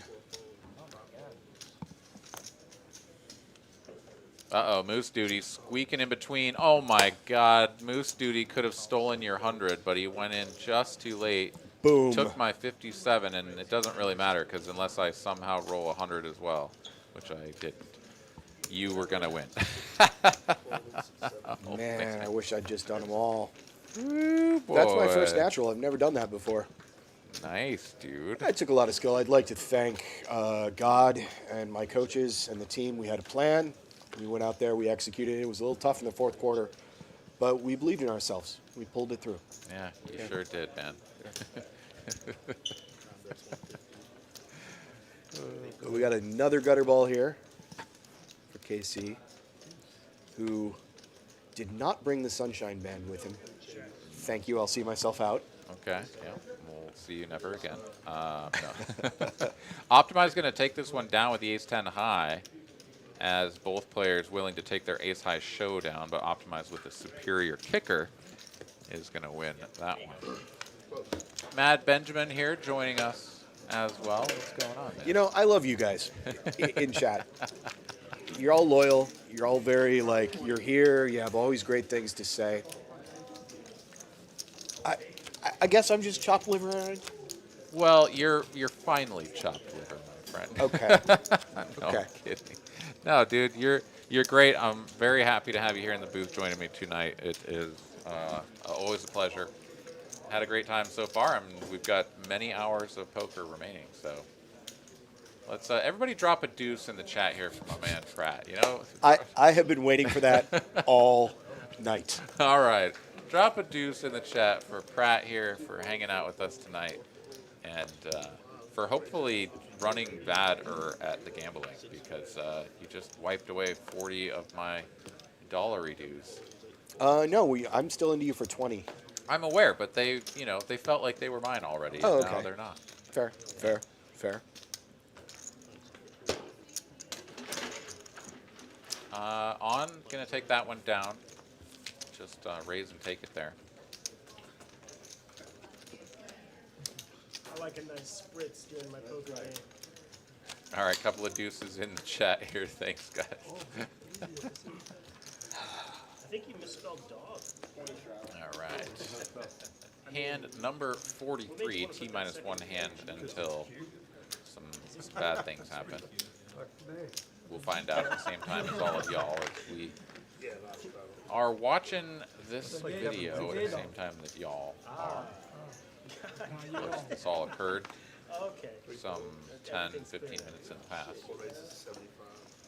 Sai gonna go ahead and raise it up here. 75 to go. King Dewey, offsuit, good enough. Sai, I have been in your chair so many times. You're like, God hates a coward. I am sick and tired of doing this. Set your controls for the heart of the sun. I am raising King Deuce off. Yeah. Gets called by the straddle Mooch here with at least a 10 of hearts. You don't have his other cards scanned in. Typical for this No 10, no stage of the game deuce, is no you win king. 1-2 pots and you beat money. And Mooch leads at this. Sai's got to just hate everything about his life right now. Except if he's in the right frame of mind, play it like aces, Sai. Fucking come over the top. Yeah, he does just make the call here, which is also fine. He can still have some big pairs.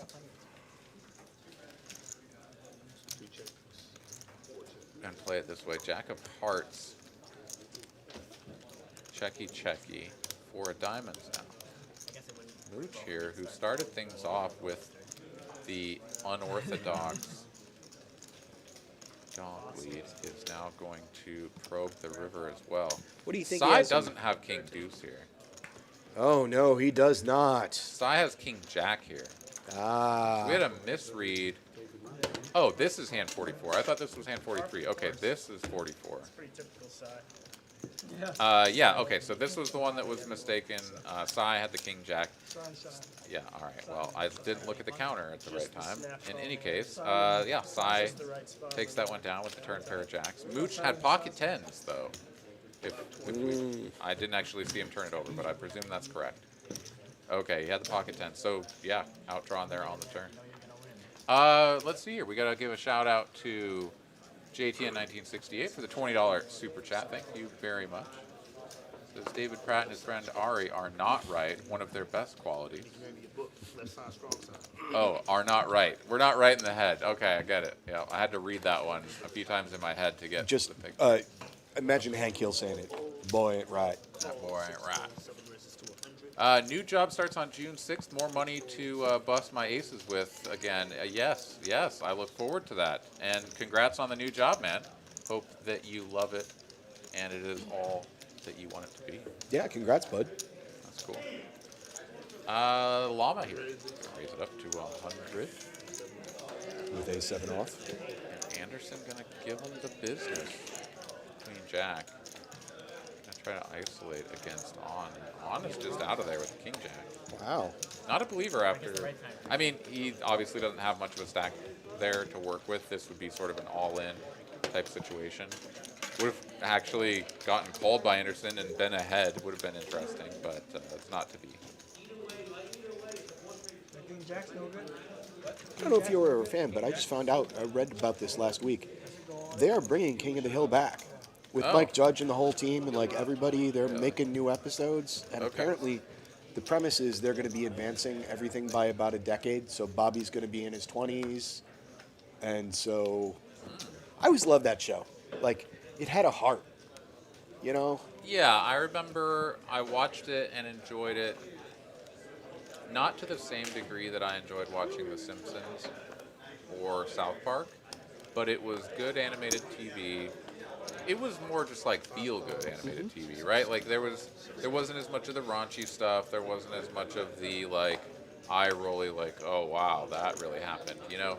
But good Texas satire. Like, Yeah, it- exactly.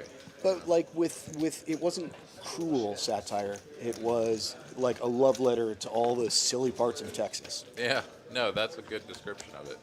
Well, that's cool. They're bringing it back. All right, multi-way action here. 9-6-6 rainbow flop. Mooch has a 6 and an ace, so that's going to be well out in front. But we've got On ripping it into all of these players with top, and he is in a really bad way.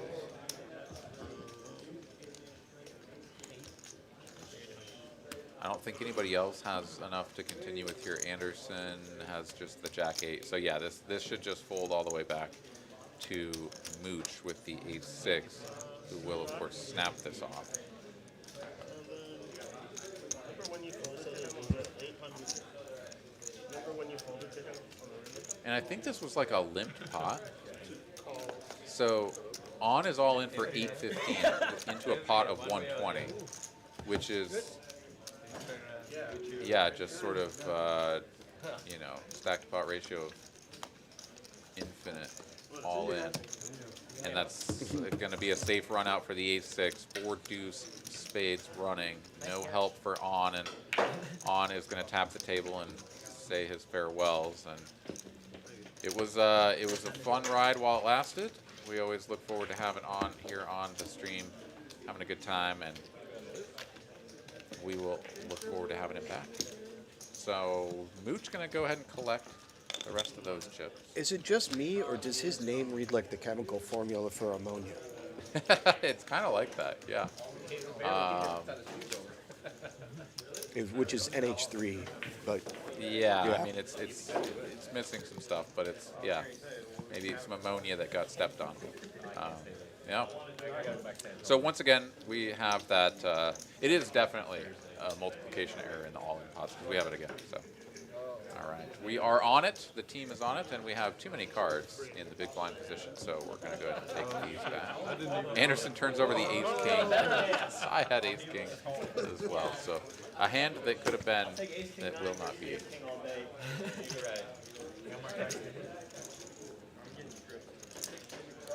Oh, there we go. JT in 1968 saying his favorite was Archer. Yes, Archer. I completely agree. Archer was amazing and like super raunchy, just like so many eye-rolly things, but like so entertaining. I loved that. The Archer in Space season kind of lost me a little bit. Oh, I didn't watch that one actually. It's one of the more recent seasons. They did that whole Archer in a coma thing for like 3 or 4 seasons, and one of them was this weird hybrid of Archer and Alien. It was funny, but like it just wasn't great. Okay, I have not watched Archer since who knows how long. Some old school stuff, like back when it came out. I watched the first few seasons and have not seen anything recently. I've watched like no television recently. I get all of my shows or whatever from the interwebs. Yeah, me too. With the one exception of Better Call Saul, now that it's back. Oh yes, I am missing out. I want to see the latest episodes, but do not have whatever AD or whatever it's on. Yeah, you can buy them from Amazon. Like I just bought the season for like $25, and as they come out, I just watch them. Okay. Really nice looking board here for K-Dog, and he's checking. His opponent is not going to improve, but does have 2 pair. Oh, it's a shame. It's such a. Well, no. I'm not saying it's not. Just the figures. Oh, that's small. His opponent instantly folds and can't even get an additional God, poor 75 Kevin. bucks there. I feel bad for him. Yeah, tough spots where he's getting pushed around in the big ones and it's no takers. You okay, Jay? Small ones. Yeah, that's the way it goes, man. You gotta just roll with the punches, but man, does it feel bad when it just keeps going the same way over. Now let's take a look at the winnings here. Anderson up at nearly 9K. That does compute. 6,000. Yeah, no, he's run quite well. On, of course, the unfortunate I would have guessed you were like 24. player to be down the most. K-Dog also down a substantial amount. KC, the only other player in the red. Everyone else in the green/black. It's the new hill. The hill's getting lower. All right, KC here, going to raise it up to 40. And that's enough to just get the job done. So I'm also going to toss out the 3 or 4 year window of the Conan O'Brien era of The Simpsons. Like, just some classic, awesome stuff in there. Like the monorail episode, a few others, just utterly brilliant. Like, great classic TV. Nice. Yeah, I mean, there's so many Simpsons episodes that I have not seen. And same with South Park, honestly. Like, South Park, also fantastic. Watched a lot of South Park last year. But, and they're always just so sharp, like so spot on with all of the current events. It's been almost 20 years, and I'm still recovering from the end of the first Scott Tenorman episode when I watched it live when they put it out. The Chili Con Carne Festival episode. I may have seen it. That sort of sounds familiar, but... Do you like your chili? Scott, do you? Do you? Okay, maybe I haven't. I don't know. That's not ringing any bells. I don't want to spoil it for you if you haven't seen it, but trust me, like I said, it's been 20 years, and I'm still recovering. Good work, Matt. All right, we've got two players with aces getting tangled up here. Top two for Cy. Top pair and a backdoor straight draw here for KC. Nice to see size and get a little bit of cards too. Bet of 80 and a call. Apparently there was some schmutz on one of the cards. Jack of clubs now, that 8 turning into an up and down straight draw. Front door clubs also gets in, but Cy, his hand is still good enough to continue betting, but for a small size can also check here.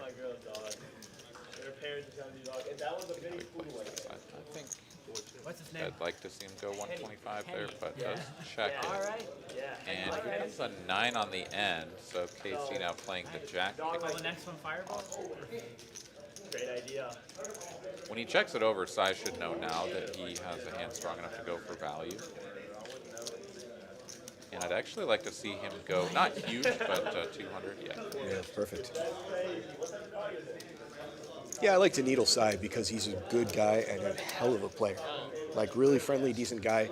He's just fun to needle, but he knows what he's doing. And I never make any assumptions against him. Yeah, Cy definitely a sharp player. We haven't gotten to see quite as much of that as I was looking forward to here tonight, mostly because his card distribution. But played that one very well, and yeah, pretty tough opponent to get mixed up against. Anderson, I'm sure, not pumped about the seat draw, but luckily hasn't had Cy 3-betting him all night. We did look at the VPIPs there. We'll pull them up once again now that Cy has breached the Lottie line with playing that last hand. But he is still holding down the fort at the bottom. I think I'm throwing the party. Oh, Ragnar, I agree. Phil Hartman was a national treasure. And I still miss him.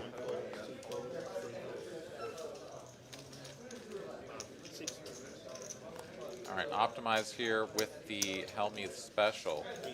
See if he defends against the open from the Llama.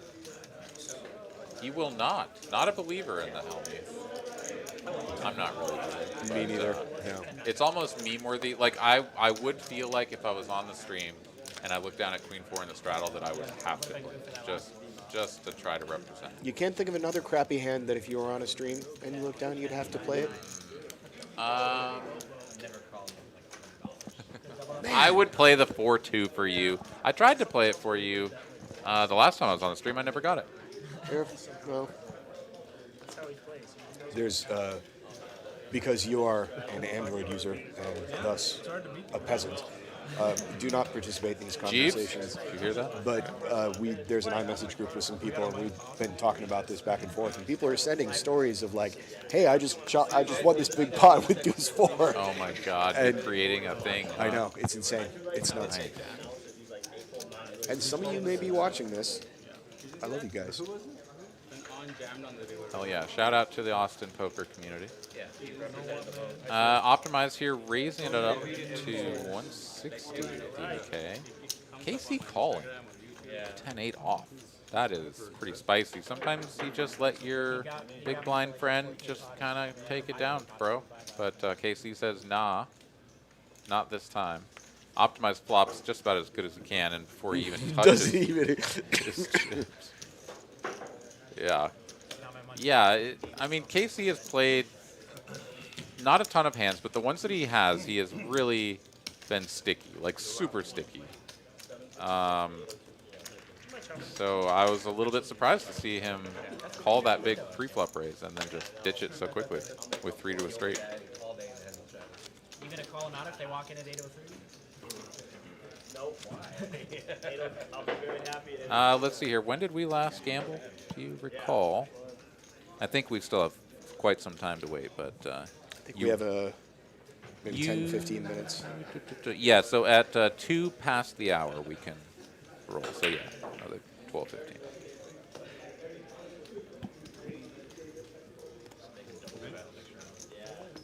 Trying to toss out.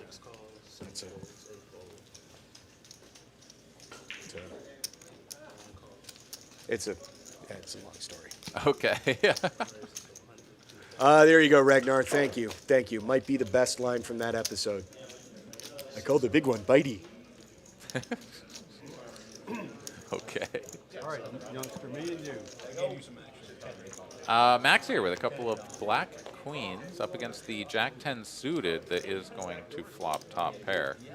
It is a monotone board and neither player controls a heart, so the action may not go too crazy here.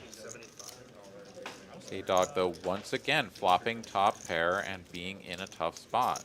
He's going to make the call here, as he should. Is behind, going to need some help. 10 or a jack? No, 8 of spades. Doesn't make this texture any scarier for the top pair or the over pair. So Max will continue betting for a small size here, under half pot. And I feel for K-Dog here as he's sort of been put in these pretty rough spots, but ooh, he's gonna go for the big raise and his opponent snap folds the queens. Wow. And K-Dog gonna go ahead and get away with one there, turning the 10 into a bluff slash. Bravo. Just sort of trying to bully his opponent out with whatever equity they might have had they, say ace king with the ace of hearts. Just like, go away, get out of here. And wow, the snap fold of the queens as well. Just not any interest whatsoever in continuing. Tell him the bluff story. I like it. Yeah. Jay, dog, let's go. All right, the 20 I think is just pretty much on at this point for most of these players. So 5, 10, and 20 going to be standard here.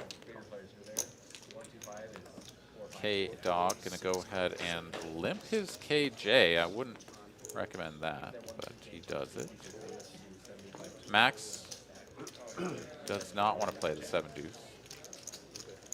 And we're just going to play a friendly game of poker. Words were really hard there. It took me like 3 tries to get that out. Ace high still good.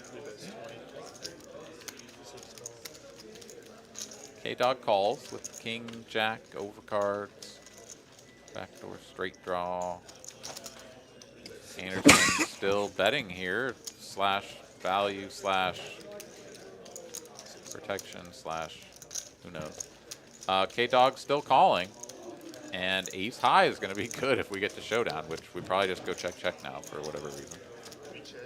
And no, K-Dog's got a fighting spirit. He's going to fire away at this. He's like, can I do it again? About a half pot bet.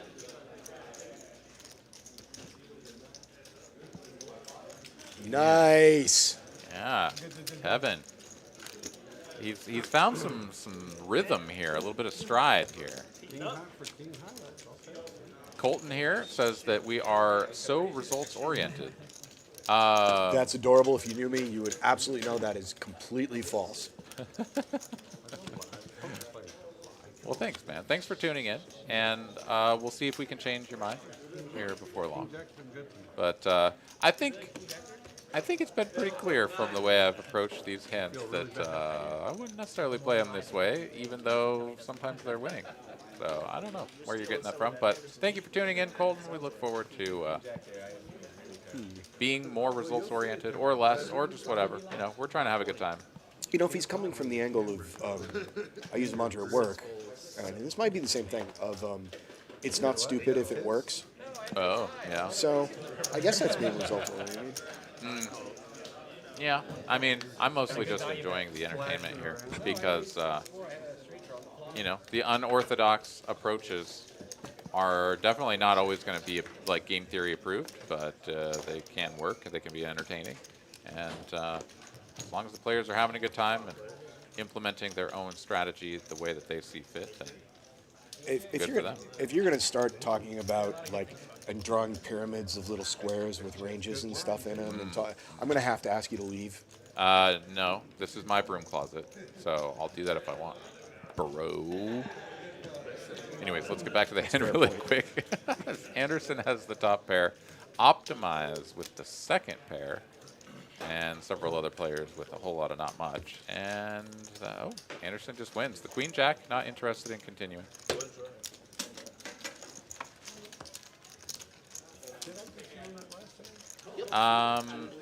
So you've never really looked at a range chart and tried to figure out your own strategy or anything? It's not a bad thing. It's just like anything else. It's a tool, right?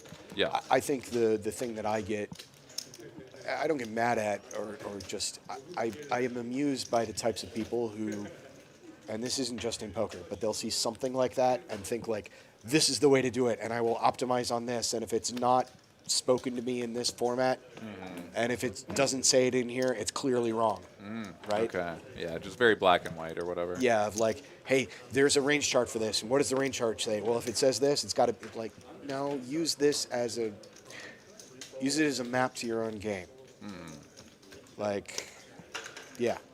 Yeah, and I think, certainly ranges and charts and all of that are going to be a very useful tool for developing a stronger strategy and getting much better at the game. But yeah, most players, especially here in Texas, they're not thinking about ranges not in and Texas, stuff. no. Yeah. Mooch here with 2 jacks, Optimize only has 1, and he has a queen to go with it, and he's going to bet that hand to the tune of 125. Mooch here on the button.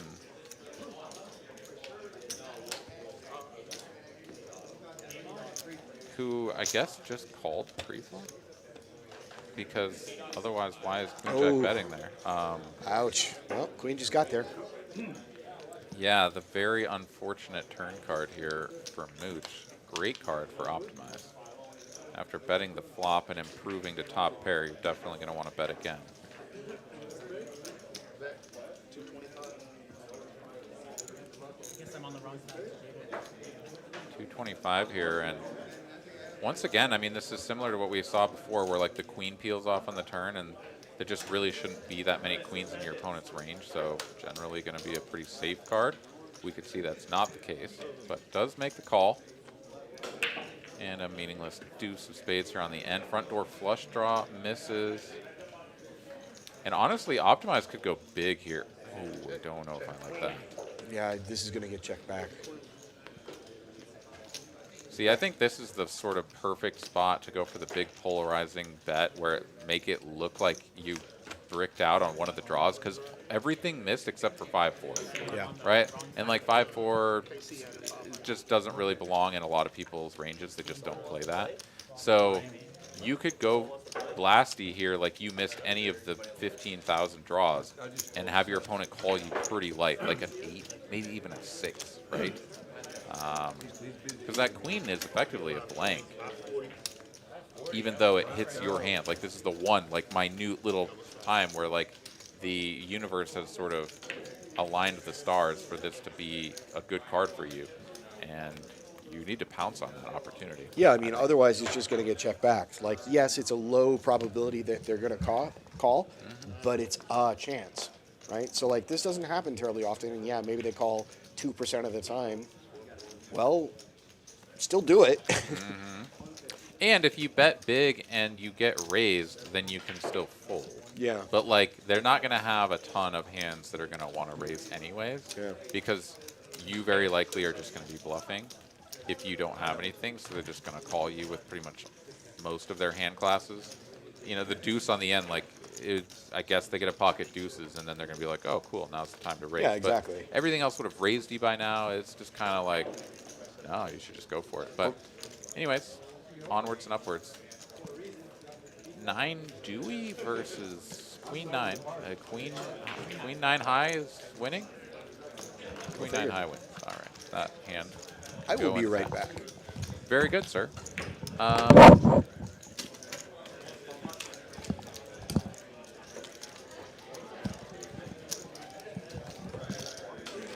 No, I'm good, man. Thank you. All right. All right, so Mr. Pratt going to step out here at halftime and water the plants, and I'm going to hang out with y'all here, flying solo. 5-10 and the 20 off. Hand number 59. Optimized here from under the gun. Going to go ahead and raise this up to 85.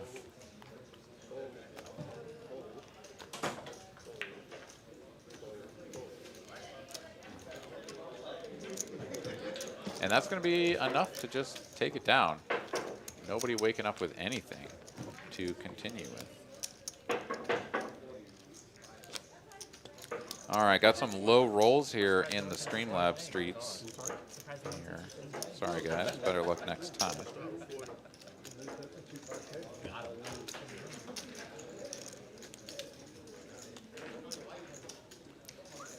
Let's see. So how many tables did you guys get in the meetup game? Let me know here in the chat how that went, because yeah, would have loved to have come and played with you guys. I know you guys were playing 1-3 with an 800 cap, I think it was. I saw Anderson on his Instagram story.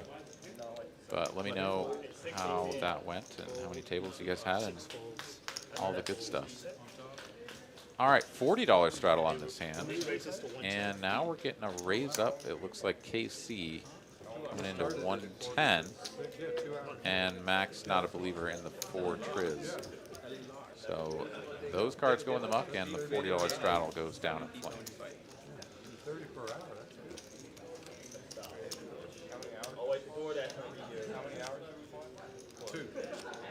Reina and JTN both getting smoked by Streamlabs. Sorry, guys. BCF, though, hitting an 80.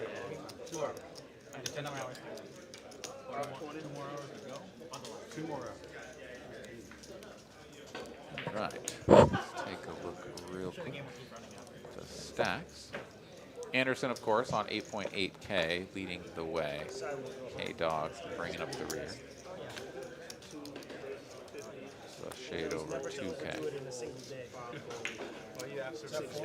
All right, Mooch here with the suited Queen Jack. Go ahead and raise this up. KC wants to go mining for sets. And Max will complete, defend his orphaned little babies, or rather unorphaned little babies, in the straddle position. King 8-4, Badoogie. Nobody connects here. The pair of threes are actually still ahead. But Mooch with the betting lead. Just going to go ahead and fire out a C-bet here. And KC, though, a non-believer with the threes, is going to go ahead and peel off a turn. So board pairing 4 of diamonds, and KC rockets into the 2-1 equity lead. Okay. So over to Mooch now. The board pairing, it was a pretty dry flop, so going to be kind of tough to continue barreling if your opponent really did have a board pair. However, you could put an 8 into a pretty gross spot, which he definitely would have with that bet size. Mooch just going to take it down there as KC quickly ditches the 3. Let's see here. JTN wants to know if I'm going to play any WSOP circuit events at the Hard Rock in August. That is way too far out in the future for me. So really not sure about that. At this point, I'm trying to figure out what my WSOP in Las Vegas is going to look like, because sort of wanted to wait and see how things went at this most recent tournament series here in town, because I was planning on firing quite a few bullets, and thankfully was able to make it onto some day twos and actually make the money on one bullet in a couple of the bigger events. So good things happened, didn't dust off the roll, and I'm now looking to go out to Vegas and play a little bit for sure. Gonna have to figure out what my schedule looks like, as I haven't booked a room, which I know there's still plenty of, you know, like comps and stuff like that that I can get for short periods of time, but I'll have to really sort of plan it out. So anyways, to answer your question, probably won't be in Tulsa because there's just way too much poker happening in the meantime between now and the main event and everything, and I just can't even think about that. But you never know. Maybe I just like win everything out in Vegas and have all the monies and want to play all the tournaments forever. So we'll see. Selling any action? Well, that's a good question. I often do sell and put together a package when I go out to Vegas for the WSOP. So, I mean, the answer is ostensibly yes, but I've in no way, shape, or form put together any sort of package. So, if you wanted to potentially get involved with that, you can always find me on Instagram at WordsAreHard. Shoot me a PM there. All right, Rosai going to raise it up to 60. Gets called by KC. And Max just going to make the call as well. Another squeeze opportunity gone by the wayside. Four-way action here. Another middling flop, two-tone. Come to Tulsa, take your money. I mean, I'd love to, but you'll probably just suck out on me again. And then it'll be your money that used to be mine. So 4 diamonds here on the turn. We have several players controlling a diamond. Anderson actually vaults into the lead with his pair of 4s, and it's a jack of hearts on the end, so the pair of 4s is actually going to be best. Oh, no, I lied. KC has made a straight. I was like, he didn't pair, but, you know, sometimes you don't need to pair. You just need 5 in a row. So, Max bets 130 with king high. Interesting time to take a stab here. I guess having the queen of diamonds sort of inspiring him to attack a little bit here. Not really sure. I think into a 4-player field, that's pretty ambitious. Gonna get raised here by KC, who is sitting on what is effectively the nuts, 9-10 with a diamond. And yeah, he is going to sort of lament his decision to put any chips out there whatsoever. And now we'll have to fold.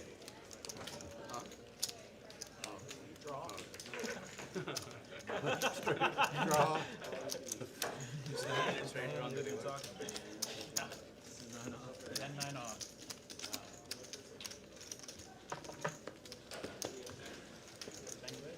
All right, Sai putting the 20 on here.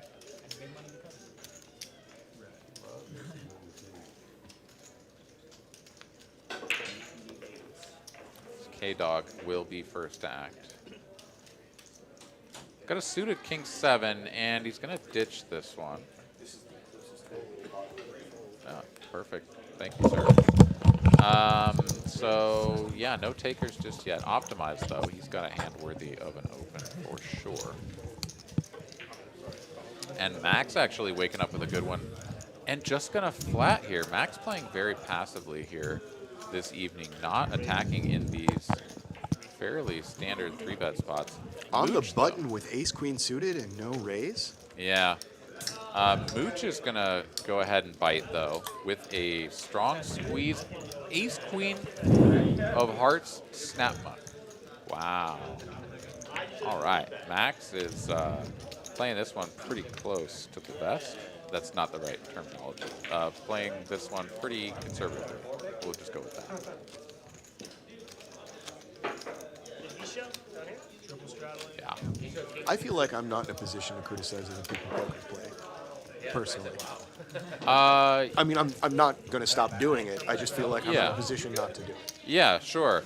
And I mean, it may be fair to call what I say criticism, because sometimes I'm sure that is what I'm sort of conveying. But I also hope that my commentary is Right down the street. just observational. But I don't know. I think criticism certainly comes across in some spots as well. But I do my best to try not to be too negative. I don't remember the distinction between the two of them, but one of the distinction between criticism and critique is one of them is not negative. Okay. Like it's the debate versus argument. Right? Debate, I got another personal with you. We're trying to hash out the right solution. Argument is, I want to be right and you're wrong. Gotcha. Sorry, just going to get back to the hand here really quick as we've got something spicy developing. K-Dog, though, just going to flat this 3-bet. And this is going to bring Optimize into the pot with a dominated ace. Definitely a spot here. Oh, this is hand 66. Okay, no, I've just gotten word that this is ace-7 of clubs for who? Optimize has ace-7 of clubs. Do want to make that known. All right, so we had another card read error here. So K-Dog just flats from early position. Optimize comes along with the ace-7 of clubs. Check, check on the flop. Mooch continues with the ace-king here and the betting lead. K-Dog looks to be making this just a smooth call. That's interesting again. Especially with that board. Why would you? This is not me critiquing. I'm like, what is the angle he's trying to take here? Yeah, I think K-Dog is just kind of buckling in here. I think he just doesn't want to commit too much to this, and by doing so is opening the door for Optimize to attack this spot. He is the player that is going to have a bunch of the sets, the straights, maybe even some 2 pairs on occasion, as this was a cold call of the open and then a call of the 3rd bet. Oh, never mind. K-Dog is going to Check raise all in. I like it. Well, I guess it's not even a check raise. It's a flat call back raise. I don't know what that is, but he's doing it, and he has the best hand. The tricky thing here now for Optimize is that he has raised to such a large amount that he's just going to have to call this off. Yeah, there's just no chance that he's doing anything other than calling now. And K-Dog is in a great position to get the full dub here, but he's got to fade some outs. And remember, Optimize has ace-7 of clubs. Yeah. So, running clubs or any 6. Any deuce. Yeah, any deuce. 9 won't do it. 6 6, though, oh. is going to do it. And that is going to be a pretty gross way to go down. Oh, poor Kevin. Here for Kevin. That is so fucking sick. Yeah. Yeah, I feel the frustration there, buddy. That is pretty nasty. And, Optimize, he had a good bluffing candidate, sort of got put into a position where he felt like he could semi-bluff his way into a victory with just ace high. And just binks it there on the end. Run it once, max pain, and tough run out there for our friend and compatriot, Mr. Kevin K-Dog. So sorry about that tonight. Hang in there. We look forward to seeing you next time, man. Is it time to gamble? It is. It actually is. So, yeah. Unleash the fury, Mitch. Is it me first or you first? All right. Well, I have gambled. Okay. Turning up the heat as well, huh? 500? Yeah, I mean, I figured I hit a natural. I might as well double or nothing. Yeah. Oh! All right. Let's hope I can beat a 65-35 here. Hey, we're back. Nice. We're back. Nice. So, negative 40 for yours truly. Update the ledger. Damn it. All right, KC here waking up with a primo in the straddle. My only regret is that I burned my sunshine band joke already tonight. But it was fantastically, excuse me, executed.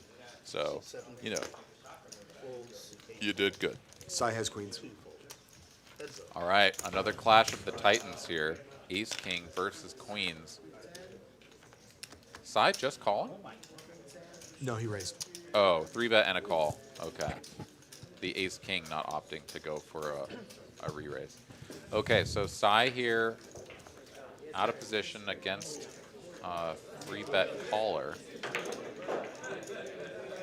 460 in the middle. We get a 1/3 sizing out of KC here. Sai should be check calling this 100% of the time.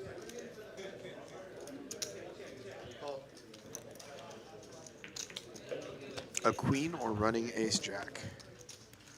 And now a queen and only a queen. Yeah, 7 of hearts completes the full Badoogie. Checks it over to KC, and KC should feel emboldened to continue going for value. He's going to keep it small, though, and sort of targeting exactly what Sai's going to have here when checking out of position here. Going to have queens and jacks a lot of the time. Sai going to go for the check call once again for that size, and we'll see what develops here on the 5 of diamonds river. Presumably this goes check and a bet, and then Sai is really going to have to decide if he's willing to pay off 3 streets.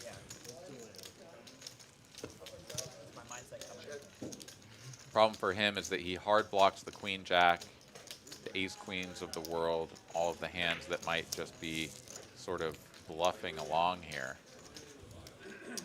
And I mean, he also does block the king queen, of course, but the ace king, the king jack, very real possibilities, and a half pot sizing here from KC.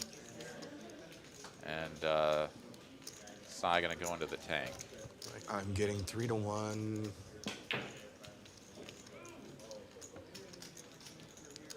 Yeah, Sai, a very deliberate, thoughtful player. I suspect that this is going to take a good 30 seconds, if not more, to suss out what he's going to do. Trying to put together all of the hand combinations that you think his opponent could have that would arrive here, betting this way. Jack 9, a possibility. Ace Jack.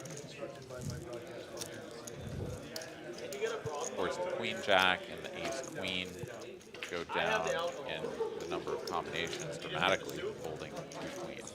He wants to do a bluff bomb on the street. And y'all can talk about it. And this is one of those spots where when someone bets such a value-heavy size and you hard block the most common bluffing candidates, you kind of just have to fold. And it's tough to do it in the moment. It can be really tough to find the fold in the moment. But Sai is savvy enough to realize there's not a lot of bluffs here.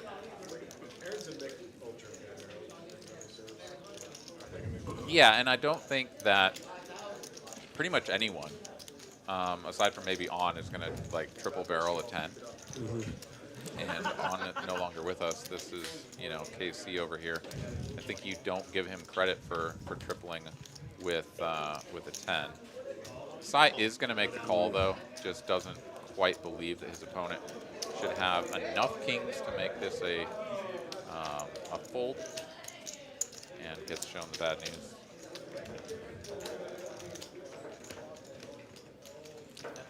All right. Well, this wasn't even an all-in pot, but this is very clearly incorrect as well. So we're having some real issues with people shipping pots on the river and their stacks getting multiplied by 2. Yeah, that is very interesting. Yeah.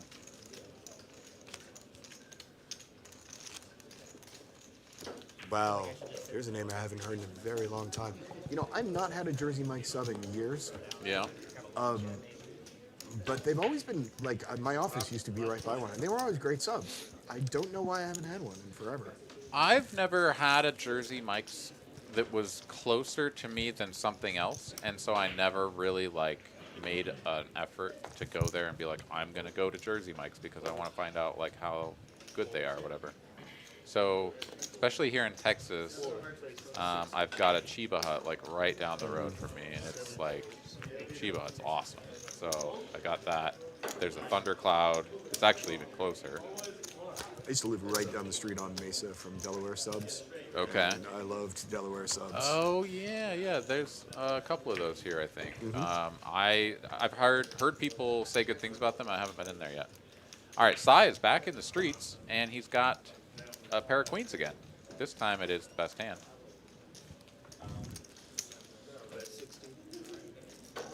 Bets just under half pot. Optimized here with the ace high, couple backdoors. Not gonna come along for the ride. So I'll take it down. Yeah, I am a huge sandwich fan, which has really gone. What's the word I'm looking for? I no longer eat sandwiches because there's just a bunch of bread on there, and the keto diet does not permit this. But I used to eat sandwiches like regularly. Subway was my go-to because I would just tell them, "Oh, will you put everything on there, please?" You know, just like start at one end and just literally put all of the vegetables on I think the sandwich. when you heard me say, I want all of the ingredients you have, Yes, very Nick Offerman, indeed. I would load it up with everything, and like you're trying to just hold the sandwich together because there's just like a garden falling out of it. That was the best. oh, Mooch, do it. Mooch. Do it. And he raised it. I Raised think the he did nuts. the $20 straddle actually. Still. Oh, he folded it to one raise. Dang. No, he won with the deuce four. The sevens folded. No, that was an incorrect. It said that that's Llama. Llama won. Mooch. That's a shame. Yeah, something happened there.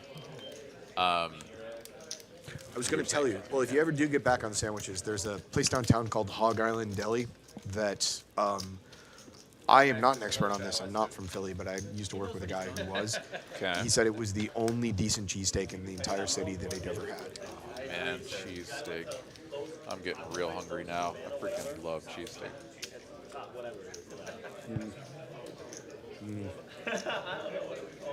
There's that one right off of Riverside, the Ben Franklin cheesesteak. Yeah, cheesesteaks are lovely. I could just get like a naked cheesesteak. Just plop down a bunch of shaved beef and cheese and onions. Just give me a hefty bag full and avert your eyes. There we go. God damn it! Now I'm hungry. Why does Mooch have 3 cards? Don't know. All right, this is the error that we had. Oh, and Max only has one. Oh. Yeah, Betcha we were nickel. told that we had an error coming up, and here we go. Very unclear why the cards are being sort of shared between hands, though. I want to believe that these are actually the hands that these two players are holding. Sai with the queens once again. Anderson with the top pair, backdoor heart, and straight draws. And stop Really playing speculative Bitcoin bullshit. and stop playing a game aside. Exactly. Check calling, and Definitely negative. Sai here on a mini rush of cards. Ooh! Oh, Jack, God. though, on the Oh. turn. Ooh, ouch. Anderson checks it over. I mean, Let's see a queen on the river. Give me a queen on the river. yeah, Sai's going to slow this down. I think this is the wise check because now you really just go into bluff catch mode. If Anderson had some sort of smaller pair, bets it for value, or goes for a bluff, you can just pick it off. Should have been oil money. Just about half pot here, yeah, and the mini rush has turned into just sort of 2 coolers and 1 win for Sai here. Cleaning. Look at that. Pretty gross. Queens versus the ace king. Now have your opponent flop top pair of jacks and then just turn trips. Yeah, tough stuff here for Sai. Another big win for Anderson, though. Nice little turn card for him as he stacks up to almost $10,000 dues. You're going to have to forgive me. My own conversation has made me hungry, and I need to order myself some dinner. So All right, order away, sir. But perhaps have the microphone a little closer to your face if you want the fine people of the internet to hear you. well, that's that's up to them, not up to me.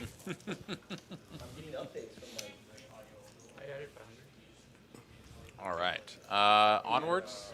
Sai, going to be back in the streets. I think this is 4 hands in a row that Sai has played. Queens, king, queen, queens, and now king, jack. Everybody folds over to Anderson. He's got the suited 9-4, and he's got to find a flop with that one. Most of your suited hands, even if they're super disconnected like 9-4, are going to be worthy of seeing a flop for a reasonable raise size. Anderson here whiffs this one just about as bad as he can. Sai hits it real hard. Also a pretty wet-looking board, so Sai should be betting, and I think betting on the mid to large size is perfectly fine. Yeah, he puts 80 out there, and yeah. That's just the way it goes. A lot of the time you're just going to get folds, but if your opponent ever does have something, they're going to put money in for the larger size, so I like that play. And Sai wins one. Let's go. All right, let's take a look at some graphs here, shall we? We get the dynamic updating, very quick dynamic updating for the player stacks. Let's look at that in a slightly different manner as the player stacks and net earnings for y'all. All right, Optimize here does not have 13,000. Once again, we had the multiplication error on that one hand that he won against K-Dog. But he is still up a healthy amount. You can see the pile of chips over there in the 9 seat. Sitting pretty good. Anderson actually does have about 10,000, so that seems appropriate. And yeah, a lot of chips here on this table. Some spicy poker being played. All right, KC going to open it up to 40 in the hijack.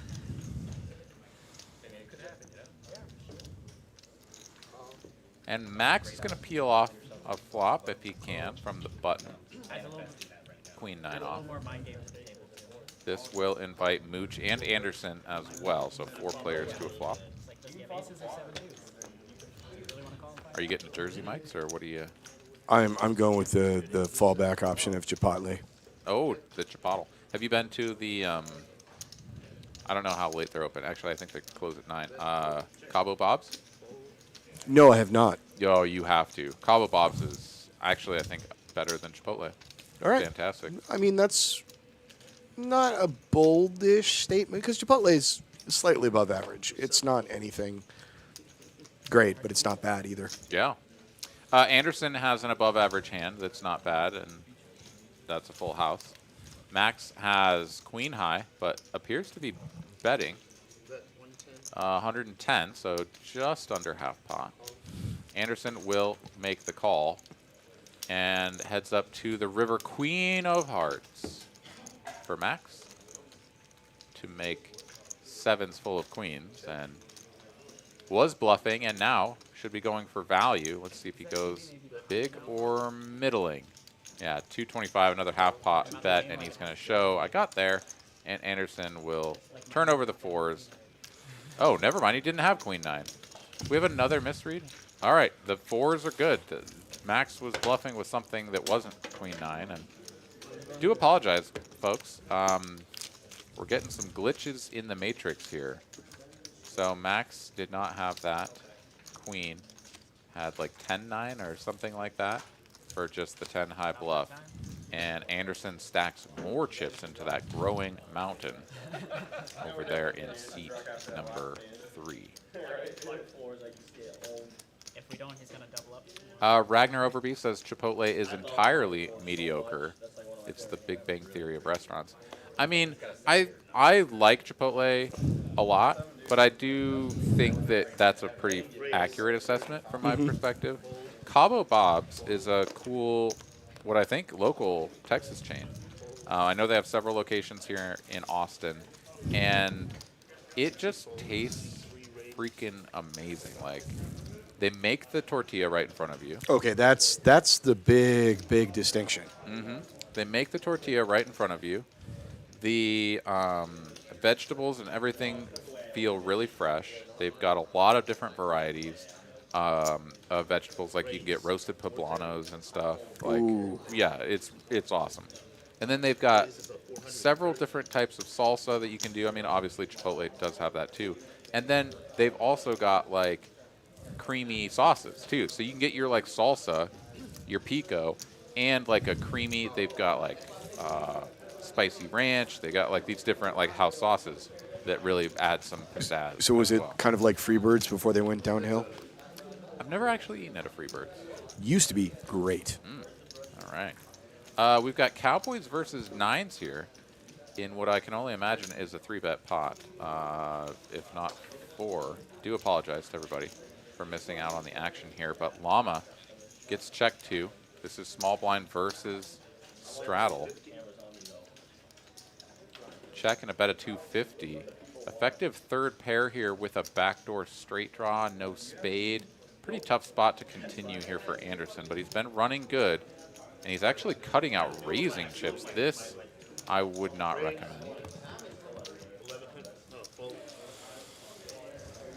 And he just won the pot.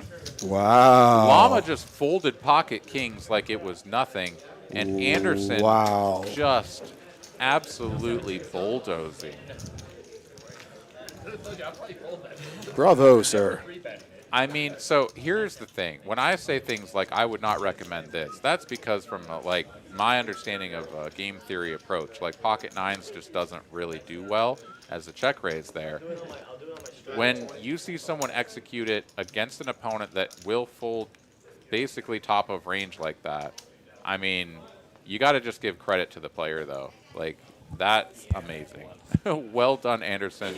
Just, I mean, that's just street poker right there, and it's awesome to watch. 2 folds, 9 of spades in the month. All right. 3 folds, 4 4 deuce in the straddle. Will it defend? Will it fight back? Will it win this pot? Come on, KC. He's in. Nice, nice. All right, let's see it. Let's see it. Oh, but still, if I'm in this pot, swing for the fences, baby. We've seen KC take some interesting approaches here, and Max has also been prone to folding. Oh. The check call with the 4 Dewey. Oh. See, this is getting... See, KC, I think his mistake is he should have let out the flop. Right now, he's already lost the hand. No, this is all good. Check, check on the turn. Now he's going to come out with the lead. He's playing the board. Your hand literally can't be worse. He's going to lead small again, so trying to get these bluffs through with the small sizings and makes it happen. 100 to go, not even half pot. Oh, it's 125, half pot. Hold on, I'm going to be right back. I got to go pay out a bounty. Oh my goodness! All right. We've got David Pratt about to run out there and pay Max, not Max. Was it KC? Sorry, KC. His I presume $50 bounty for $25 bounty for winning a hand with the 4 deuce offsuit. Yeah. He almost always does it. You love to see it, man. KC has been one of the more creative players as far as just sort of taking some nothing burgers and turning them into delicious subs. Did he show that at the end of the hand, or did he? I also don't remember if he showed it.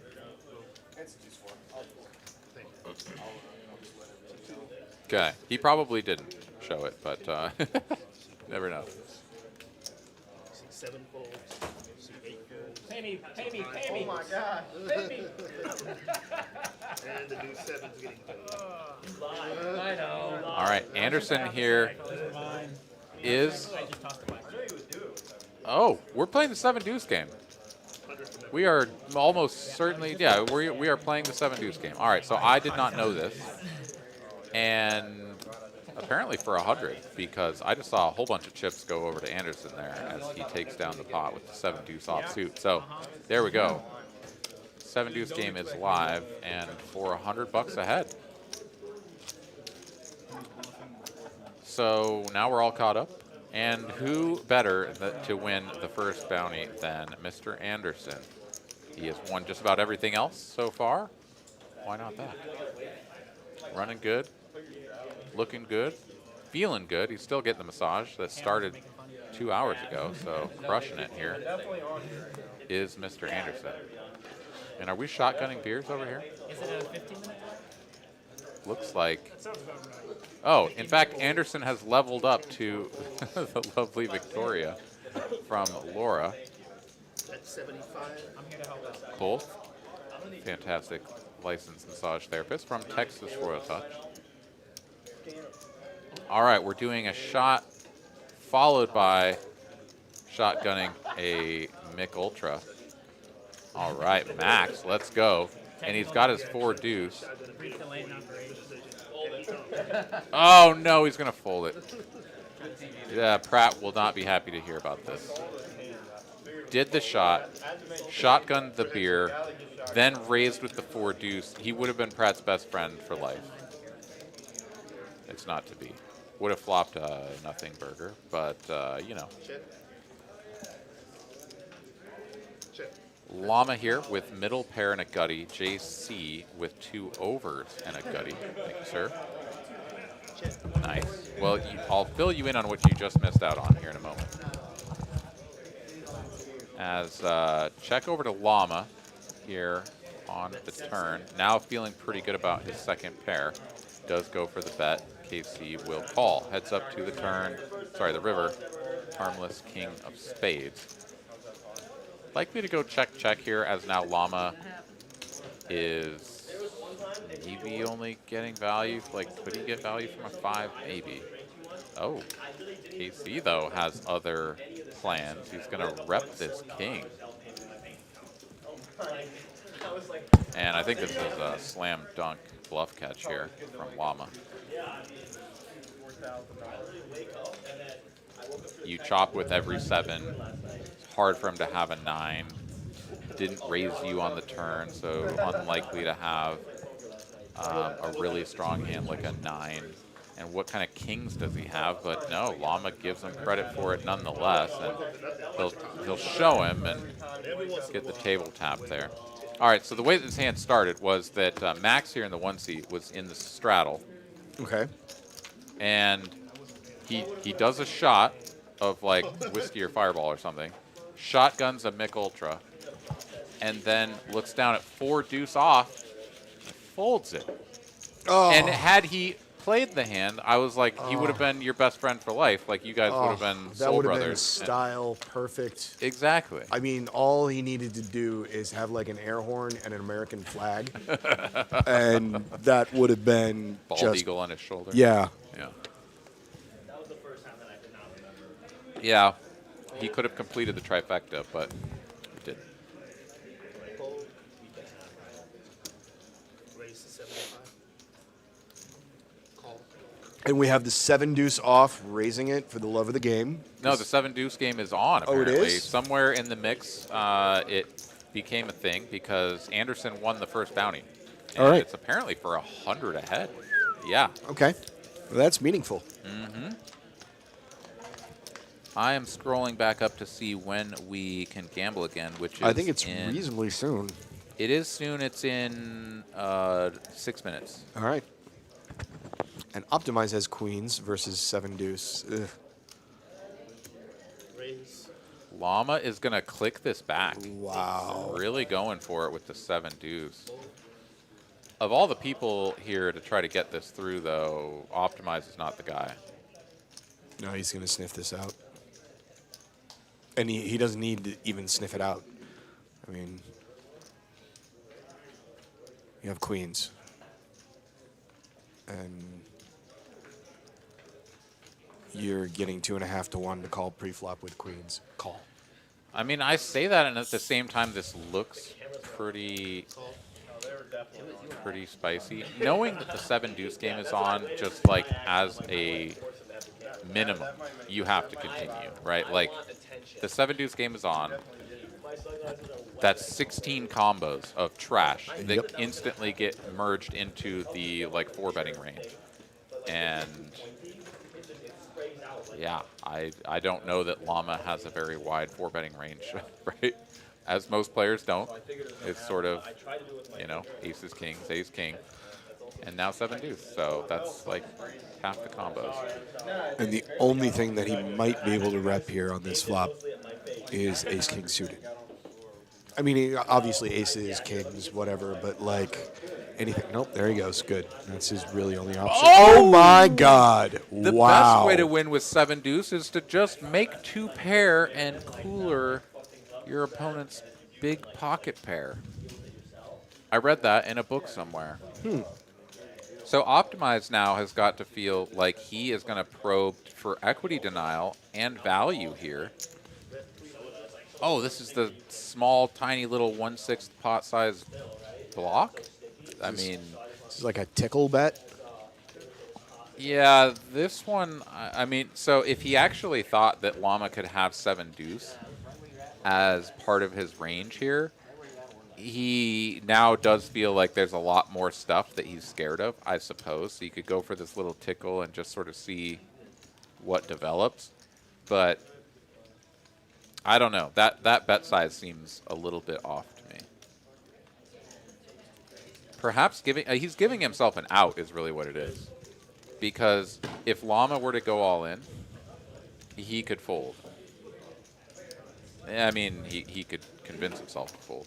He's going to get clicked again, I guess. Llama has announced a wager prior to putting all these chips out, I suppose. Either that or we're now allowing string raises. That is almost certainly not the case. I think he must have said 750. Yeah. 750 is the one that makes the most sense here. So you got clicked pre, checked back on the flop, now clicked on the turn. This feels super nutty. Who the hell does this as a bluff? I don't think anybody does this as a bluff, like ever. No, but is he also thinking, hey, is this guy overplaying something that I beat? Is he overplaying jacks or tens? Because jacks or tens are never checking back the flop, right? You're way too vulnerable. Yeah, it's You true. check back a hand like aces because aces can't not be top pair. Oh, dear. Yeah, he's just going to rip it. And for whatever reason, Llama hasn't already snap called. Okay, there it is. Once or twice is the question because Llama doesn't want to get counterfeit by a 5 or a 4. Obviously, a queen also going to get optimized bailed out. There's a 4. They're going to run it twice, so that one's a counterfeit. Optimize is getting half of this pot, and it's a king, safe for the 7 Dewey. And because it's a chop pot, No bounty. no bounty? Question mark? I don't see any chips being launched across the table, so it must be chop no good. Or else they play the top board, and the top board he didn't win. So no bounty nonetheless. Yeah, that's either one of, you either have to do, you run it once or just the natural run out for it. Yeah. Otherwise, it's just not fair. Yeah, no, and I think that the standard should just be the natural run out. Like if you won with 7 deuce on that one, then you should get bounty. If not, then get out of dodge. What a wild hand, though, huh? That was pretty spicy. I would have said the same thing if I was I mean, what a weird way to play that. Yeah. Click back, pre, check, flop, click, turn. Yeah, optimize just sort of like, this hand is just too weird, I'm all in. Like, whatever's going on there. And he got, frankly, the best possible, well, outside of scooping it, the best possible result for that one. Yeah, being well behind. Yeah. But with plenty of outs, found one of them. And, yeah, chop it up. That is the trick, you know, when the 7 deuce game is on. It is really easy to forget that it is and get yourself into a spot and overthink it and be like, and forget, oh, 7 deuce is absolutely in his range with the action that I've seen. Yeah, it's a lot of combos. And, yes, it's one combination of hands. But because it's going to be played so aggressively, you really do have to factor it in. That's for like, sure. does he have ace king, ace queen, or 7 deuce? Like, I, at least pre-flop, put him in the same sort of mental bucket. All right, time to gamble, sir. All right. You first, because you won last time. Indeed. Locked and loaded. All right, let me... All right, dealer change, which means $25 PLO double board bomb pot, and I rolled a double deuce in the chat, so maybe you can get an 11. Just, hand 85, okay. And yeah, that's going to be you. Back to 20. Into you for 20? Okay. Indeed. Nice. And here we go, double board bomb pot.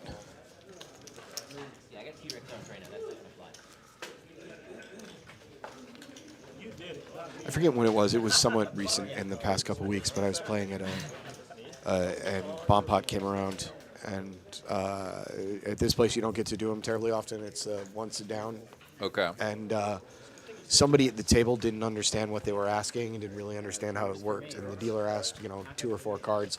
And the guy said 2, thinking he meant double board or quadruple board. Oh. And when it dealt out, everybody's like, really? Really? We're playing a Holdem bomb pot? Yeah. Ugh. No, that is the worst. Glad that those have gone by the wayside. All right, let's get a bunch of hands scanned in and strain our eyes trying to figure out who has what. Yeah, let's get started. We've got a bunch of Broadway cards here for Optimize. Interacts with this board, not at all. There's a deuce 4 in Although the it mix does for have Llama. nut hearts, so top board nut heart draw. Bet a 150 or 175, I should say, and a call from Optimize. We'll find out here in a moment as the hands all get on the screen who did what. KC bet top and bottom on top. And Sai is open-ended on both, I think. Looks like it. 7-6 and 6-4. Yeah, indeed. Good enough to continue. 3 players.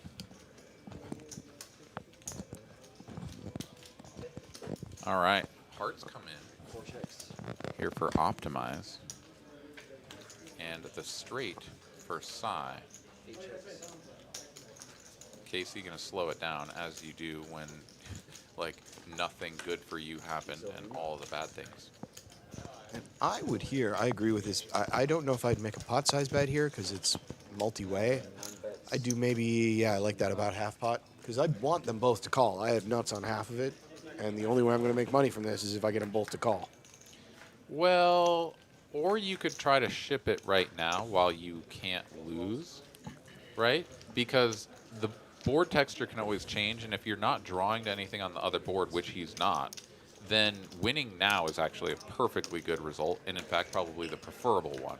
Because yes, there's some good rivers, and let's find out if he gets it. Question mark. Okay, 3 of spades is perfectly fine. So now you're good and happy and dandy and all of the things. But imagine if that was a 4 of spades, right? Like now the texture has changed a lot, and now you're wishing that you weren't 3 ways to this river. This is true, but he also now has he knows he's free. If Sai checks this, he's free rolling on half of it, so he can just pot size bet it here and exercise whatever fold equity he has against Sai, which is probably not huge, but... But actually it's quite good because Sai has a straight. I mean, yeah, but it's a paired board. Of course, he does have a 7, which is going to help him. But yeah, this is perfect. I mean, Optimize goes for the pot size bet, and Sai is in a pretty tough spot because, yeah, like it's very likely that it's just a flush on top. But how good is his hand on bottom, right? I mean, he doesn't even have the nut. Ooh, he's gonna make the call anyways. And yeah, it's just a flush. And so Sai making the big hero call here and gets rewarded with half the pot. Pretty tough. Well, he had it straight on both, right? So it's kind of like, if he has the flush, I have the other one probably. Sure. And if he has the bottom, I have the top. If he doesn't have the flush, I have the top. No, that's absolutely true. But you can imagine, and he has the 6 of hearts. The 6 of hearts is really the key card there. Yeah. If he doesn't have the 6 of hearts, then it could be pretty gross because his opponent could have 6-9 with like the ace of hearts, right? Ace, 6 of hearts, and then a 9, just any random 9. Of course, the 9 of hearts was on the other board. So yeah, it should be good most of the time for a chop. It was. Everything's hunky-dory, but yeah, nobody feels great about that spot. It is the worst when you're like, I am about to commit just shy of $3,000 to profit at the end of the day about $160. Yeah. Like, okay. Yeah, it's definitely one of those things where you can get into a sunk cost thing pretty quick where it's like, oh man, first I called the first bet because I could have gotten $45 or something, and now I'm calling 300 because I put fucking 90 in there, and now that 90 turned into 135. So okay, I got to put in the 300 to get my 145, and yeah, it's just a compounding effect of trying to get your damn money back, street after street. And Sai succeeded though. He got his money back plus the crumbs from the initial antes. I mean, three players saw the turn or whatever. Yeah, that's so, true. So there was something really to fight in there for, but yeah. That is, neither of them like that run out currently. Max is like, I am still open-ended, but I don't care. Fair. Bets wins. Hit crazy ass outers like that. All right, a few more hands until we've got another screwball. So bear with us when that comes around. I think it was hand 86, so we've got this one and a couple more before we get there. But see what we can come up with here as we take a look at our V-pips. I know that Sai has been doing some work and is no longer going to be in the danger zone of being at the Lottie line. 17%, still bringing up the rear, but has gotten involved a little bit more. On, who has been out for quite a while now, is still way up at the top. K-Dog in second. So 2 players that have left us early, still holding down the V-pip leads. All right, Mooch here with a couple of ladies. Going to 3-bet large from the small blind, and KC here, who opened the hijack, is going to make the call here. Wow, 5-4 suited, getting spicy. Frisky. Both. Flops a pair. Not good for him. No, but the nice thing about hands like 5-4 suited, or, like the smaller suited connectors, is they are easy to get away from. Like, if you don't hit something, like, I would just fold the 4 here. I'm done. I'm out. Yeah, but then sort of what did you call for? Just to flop a flush or a straight or a draw? I mean, yeah. No, but okay. Well, it does have the second pair here, which is beating like ace-king or something. Of course, his opponent doesn't have that. Meaningless 3 of spades here on the turn, actually going to... Wait a minute. Yeah, this is screwed up. Okay, this... Yeah, I guess it's not 86, it's this hand. Because Max is not in the hand, and the player in the 2 seat has the queens. Yeah, I was going to say, I thought this was queens versus 5-4.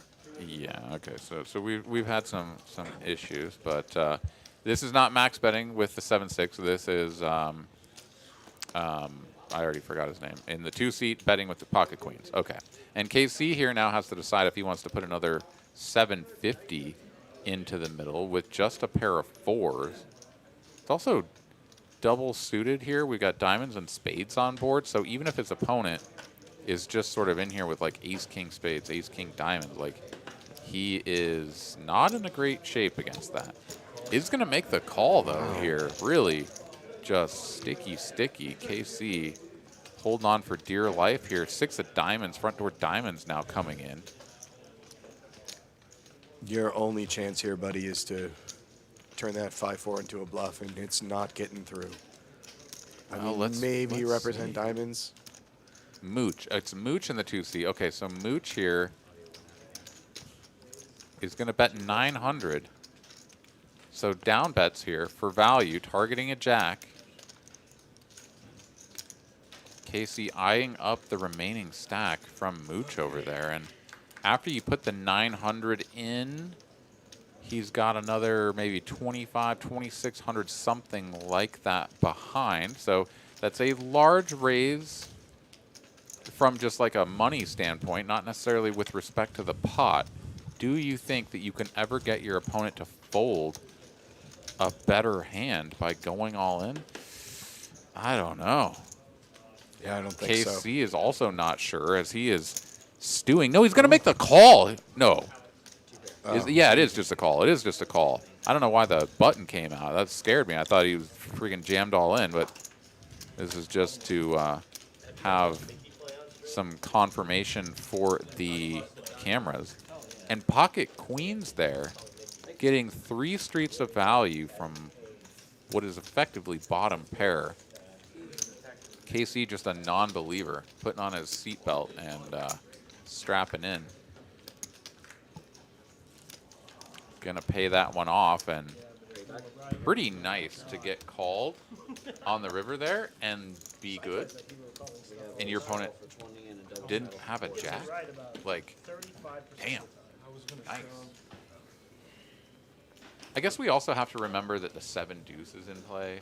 Like, that's going to affect things a lot. So I guess, I mean, that really had to be a 7 deuce influence play, right? Like, we can sit here and sort of be like, oh, he only beats ace king, but like maybe he really puts him on ace king and only ace king. But actually, ace king and 7 deuce, it's part of the decision criteria. Whiffs. Yeah, it's definitely in there, and it makes it a little bit, yeah.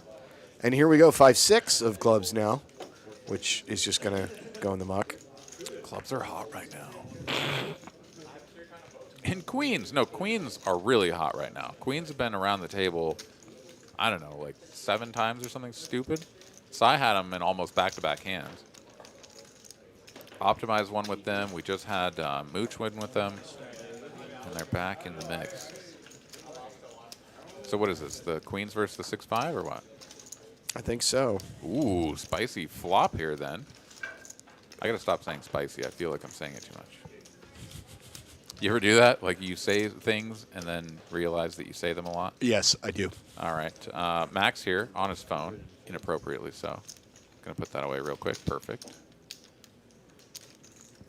Apparently the 6-5 wasn't in there because there's no chance 6-5 was going to fold on that flop. So must have been something else. We don't have the action on the screen. So we'll just pretend that that hand happened and we never knew.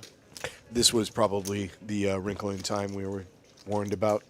Well, we've had a few tonight, and you know, we're always trying to get the kinks worked out. We are trying out new technology. We've got new software, new cards, all sorts of new things. So, you know, it's the way it goes. Oh, old headphones. Also having some communication errors between the production staff and the table. So, all right. Also struggling in that department, I see. We have queens again for optimize.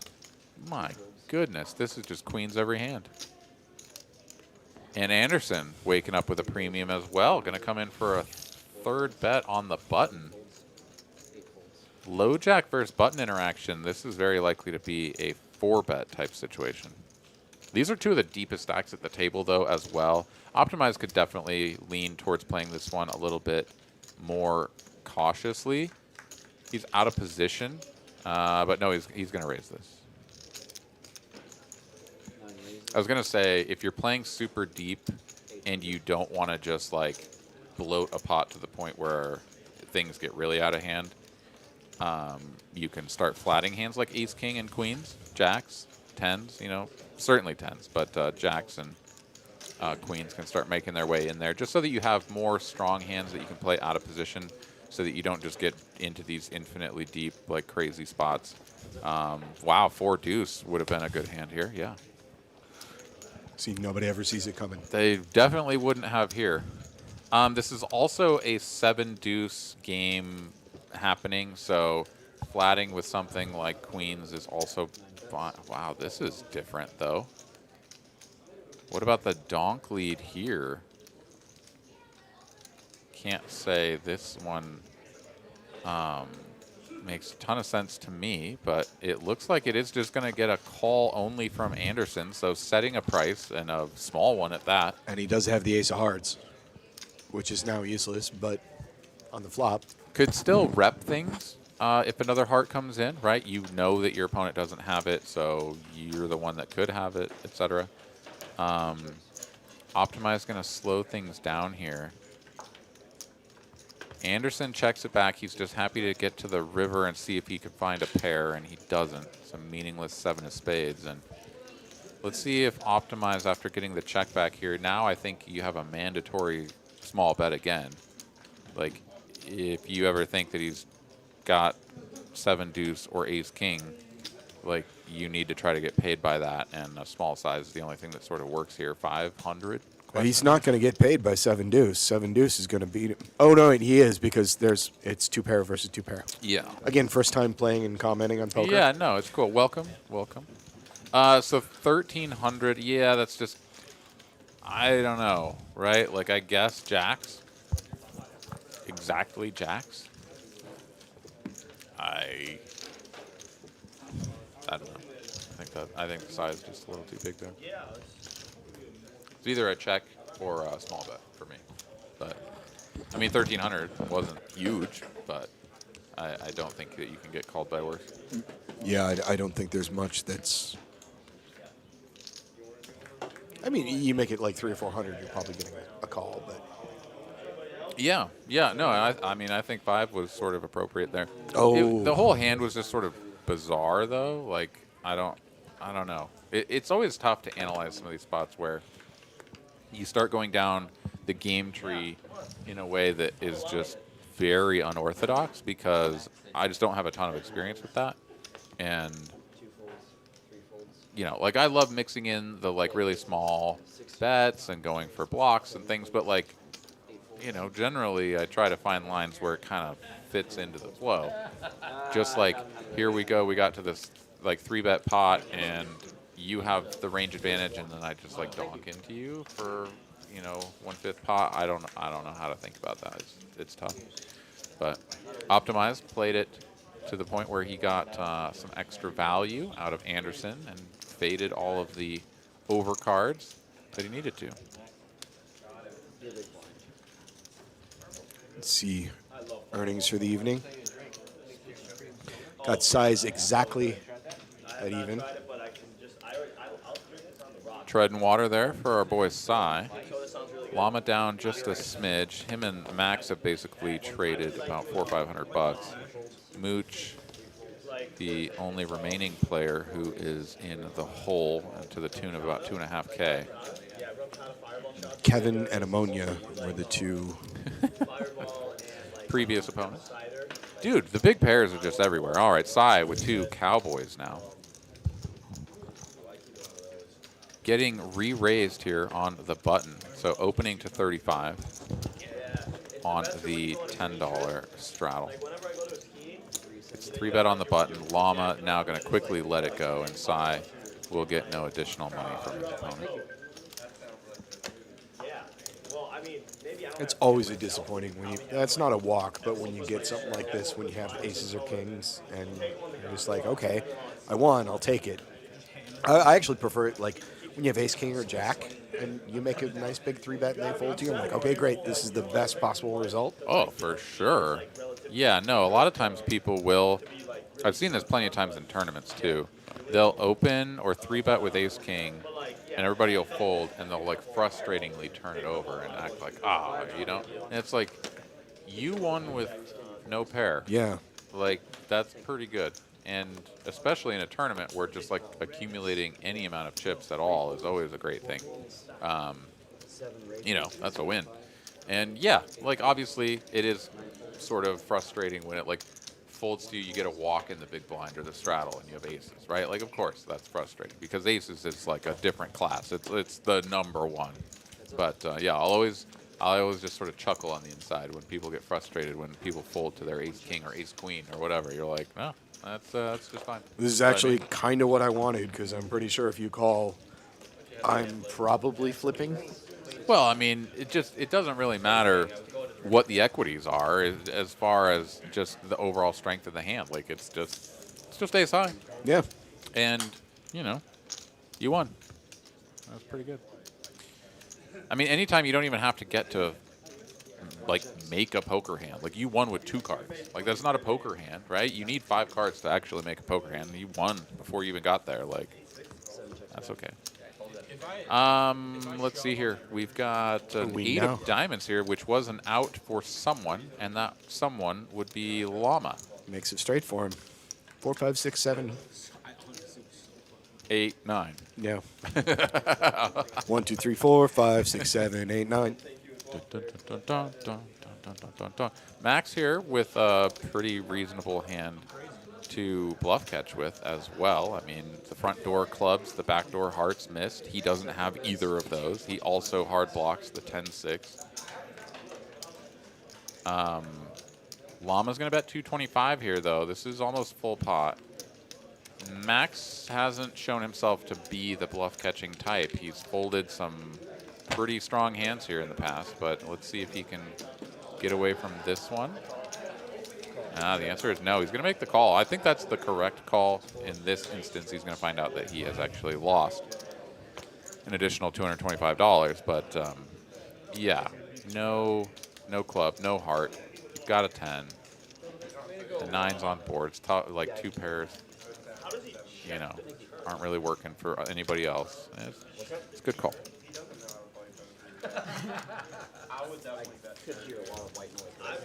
Let's take a look at some of our other stats. And On is still in the lead despite not being in the game for almost 2 hours now. Yeah, well, I mean, aggression frequency, of course, is going to not really fluctuate. Well, okay, that's a bad thing to say. Yeah, it's going to converge to like what someone is doing. So it's not like it's just like constantly growing, right? But Optimize has really done pretty impressive climb up that leaderboard.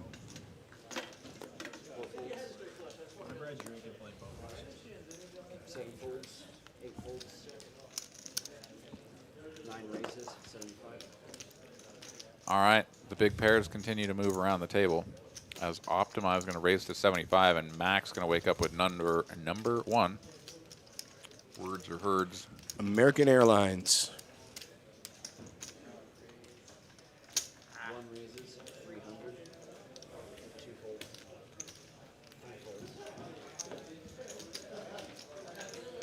This is a chunky raise here. It's a good size because he's in the small blind, out of position. He'd want to do this with his other bluffs.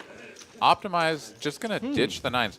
I didn't even have enough time to say, like, I think Optimize can actually just let this go because Max has shown himself to be a fairly honest player. That's fair. Yeah. And has made some folds. It's not necessarily true that like Optimize has been getting updates about like how his opponent's been playing or anything like that, but just sitting at the table, I'm sure you can pick up on the fact that Max isn't getting out of line, right? And when you're up against someone who isn't getting out of line, then you don't really have to, I don't know, fight too hard with a middling hand like 9s, right? You can just kind of ditch it because, like, maybe you have ace king, and maybe you've got whatever. Maybe it's even 7. You're not doing this with 8s or 7s or 6s. No, so yeah, definitely not. And yeah, you could be in position against someone with ace king and who might just shut it down and you win. But yeah, I like the fold, honestly. I mean, the only reason you'd call there is if you feel like set mining. Like, I want to gamble, let's mine for a set. Other than that, no. Yeah, yeah. Or, I mean, you know, they can still have the 7 deuce. They can still have the ace king. It's not to say that they can't have these things and that you can't be ahead. It's that you don't necessarily have to make those sort of fights. Oh, thanks, man. All right. The food has arrived for Mr. Pratt. Time to sustain himself. I will tuck into that in a minute. Gary saying that he's still deep enough to set mine. I mean, yeah, no, he certainly is deep enough to. There would have been no problem with with calling. And calling was certainly the standard play. But, you know, my point was to the dynamic that has developed and recognizing player tendencies. And Optimize has played the 5-10 uncapped with some of the strongest players in Austin. He has exposed himself to many a situation that has been uncomfortable and crazy and whatever. And part of all of that, and just being sort of a good poker player, is picking up on when, like, this guy does this thing. That's something to sort of be scared of, or at least like raise the alarms. This guy does this. Nah, the guy's always in there. He's always raising. He's always blasting. He's hitting him with everything he's got, right? Being able to recognize the differences there is very important. Especially with set mining, or rather an implied odds situation as well. It's not, what is he doing with right now? It's the, hey, let's presume I do hit my set. What am I actually going to make off this guy? You know, am I going to be able to get him down? I mean, in that sense, there's actually some merit to what Gary's saying here in the chat, which is that sometimes you go the other way, which is like the guy that has never 3-bet in his life then 3-bets you, and you have pocket nines. You know what he has. Now, I'm not saying this is a situation exactly, but like imagine this. Yeah, he's got aces or kings. He's got aces. Yeah. He's got kings. And I just hit a set of nines. I'm getting but your like, stack. It comes 9 high, or there's a 9, 10, 4, whatever, right? Like they're gonna hit it hard, and you can just get all of it, right? That's absolutely fair. So Gary, you're not wrong. But I'm also just trying to throw a bone to optimize there for recognizing that he's going to lose that hand most of the time. And when you're going to lose most of the time, you're never in a spot where it's just like, oh, folding is bad, you know? That for me, and it's been a while, and I still have to constantly remind myself of this, but it's not the results of an individual hand. Like, oh, I made this move and I lost. It's like, no. I made this move where I was getting 4-to-1 odds, and I lost it 1 out of, well, how many times am I going to win this? Like, this individual occurrence, okay, let's try it 4 more times. Yeah.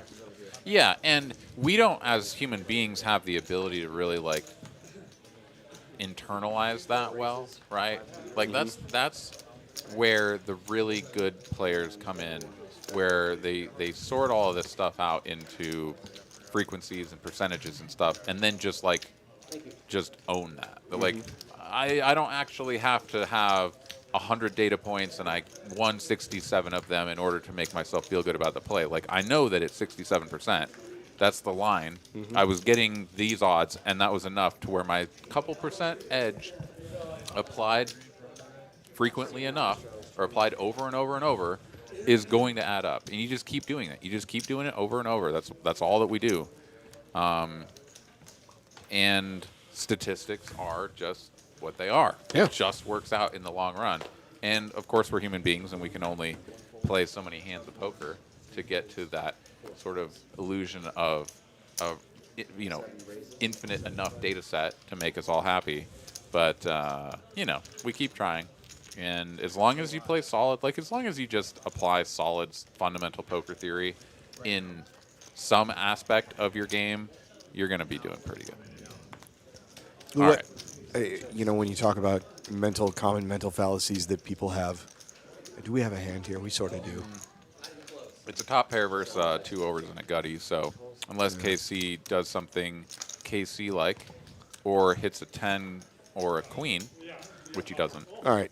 Well, I can go back to mental fallacies. We've got all kinds of them. You're right. The other trick that I've always liked. Sorry, I'm gonna just get us back to the hand here because it's another small bet bluff here. Oh, yeah. Casey continues to use these small sizings. Yeah, and he's just gonna get snapped off here. He doesn't even show his hand. He just mucks it. I think that Casey just needs to think a little bit more about bet sizing, right? Because some of his instincts have been correct. Like when he raised Anderson on that one hand where it was like bet with the, I forget what he had, maybe even had queens on that one. I don't remember exactly. It was like a king on board and he bet queens twice and then bet small on the river and he raised him like 500, right? Anderson called him. It's like you could have gotten that done. It was still a little bit crazy, a little bit off the rails, but like you would have gotten the success that you were looking for if you'd gone for the bigger size. This could have been another situation. Not too sure that his opponent's ever going to fold that hand there, but still. But anyways. But it's that certainly I wanted to make you sure. want to go bigger. But yeah, I had 2 overs. what was I? Mental fallacies. Oh yeah. Yeah, please. So the thing we have that not a lot of people realize, and it's not exclusive, but humans, we're pattern matching animals. It's what we do. We do it instinctively, and it's like take it all the way from Africa. It's the whole classic. You hear hoofbeats, you think horses, not zebras, and we do the same thing of like.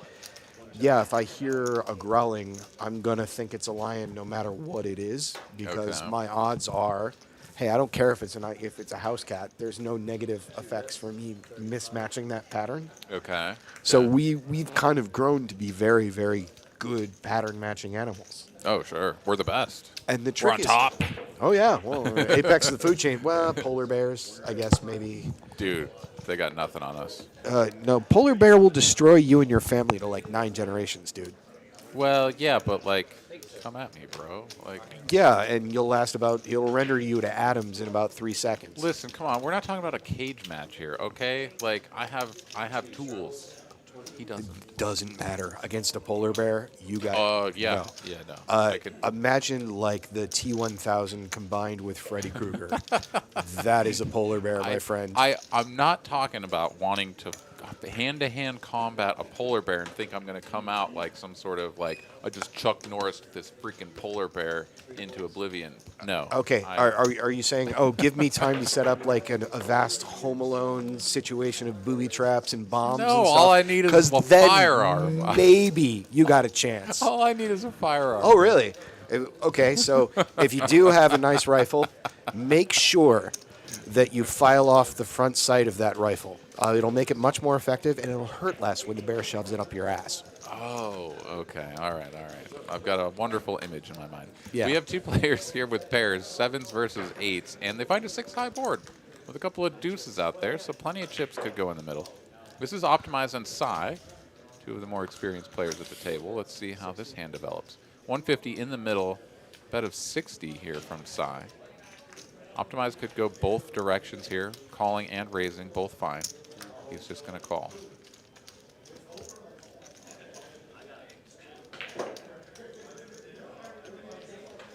Three of spades, still small cards out here for both players. Optimize going to check once again. Size should continue, I presume, for a large size here. If he has, some middling cards like Queen Jack or whatever, and he's just going to try to push his opponent off, he would want to go large, but in fact, he's going to go small. Not even half pot here. 120 with the pocket 8s.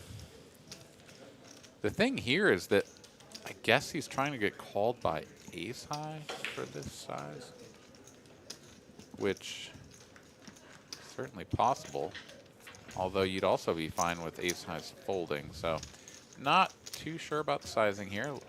Let's go to a river, though, as we do get another check call from Optimize. It's another deuce. Now both players playing a full house. And while we didn't see a large bet on the turn, we damn well better see one here on the river. 5-10 in the middle.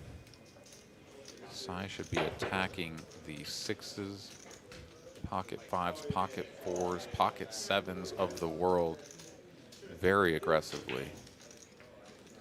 If he goes small again, then I guess he really is trying to get called by ace high. But I think this is a spot for a big pot size wager.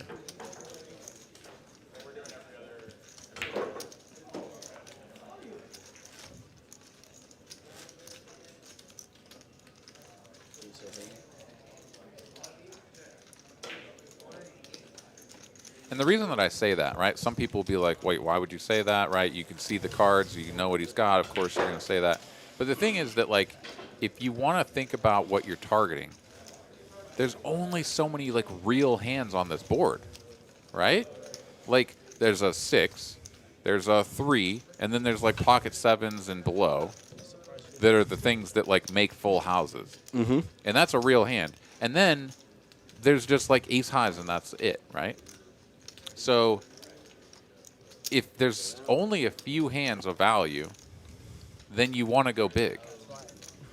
And that also allows you to bluff with your hands like your queen jacks here, where you just sort of like got to the spot and you're like, I have queen high.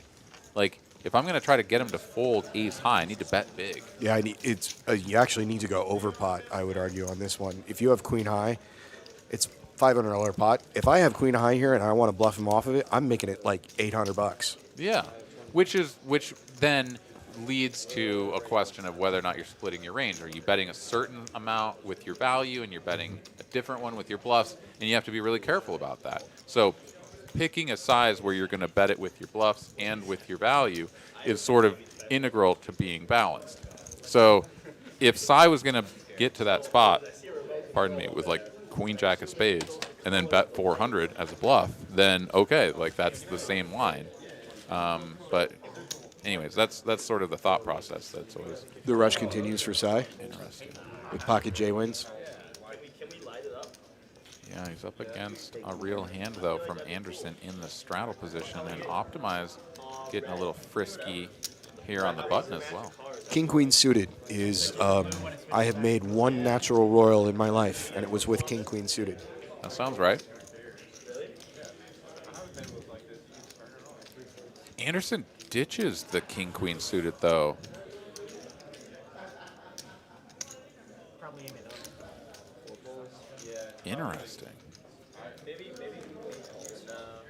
So we're playing slightly short-handed here, right? Like, we're playing seven-handed. And so in a seven-handed game, low jack open is UTG. So I don't know. I think the King Queen suited there acts as a pretty darn good raising candidate. However, Cy just calls. That brings KC along.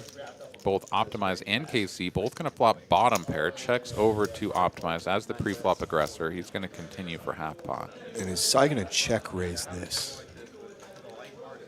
I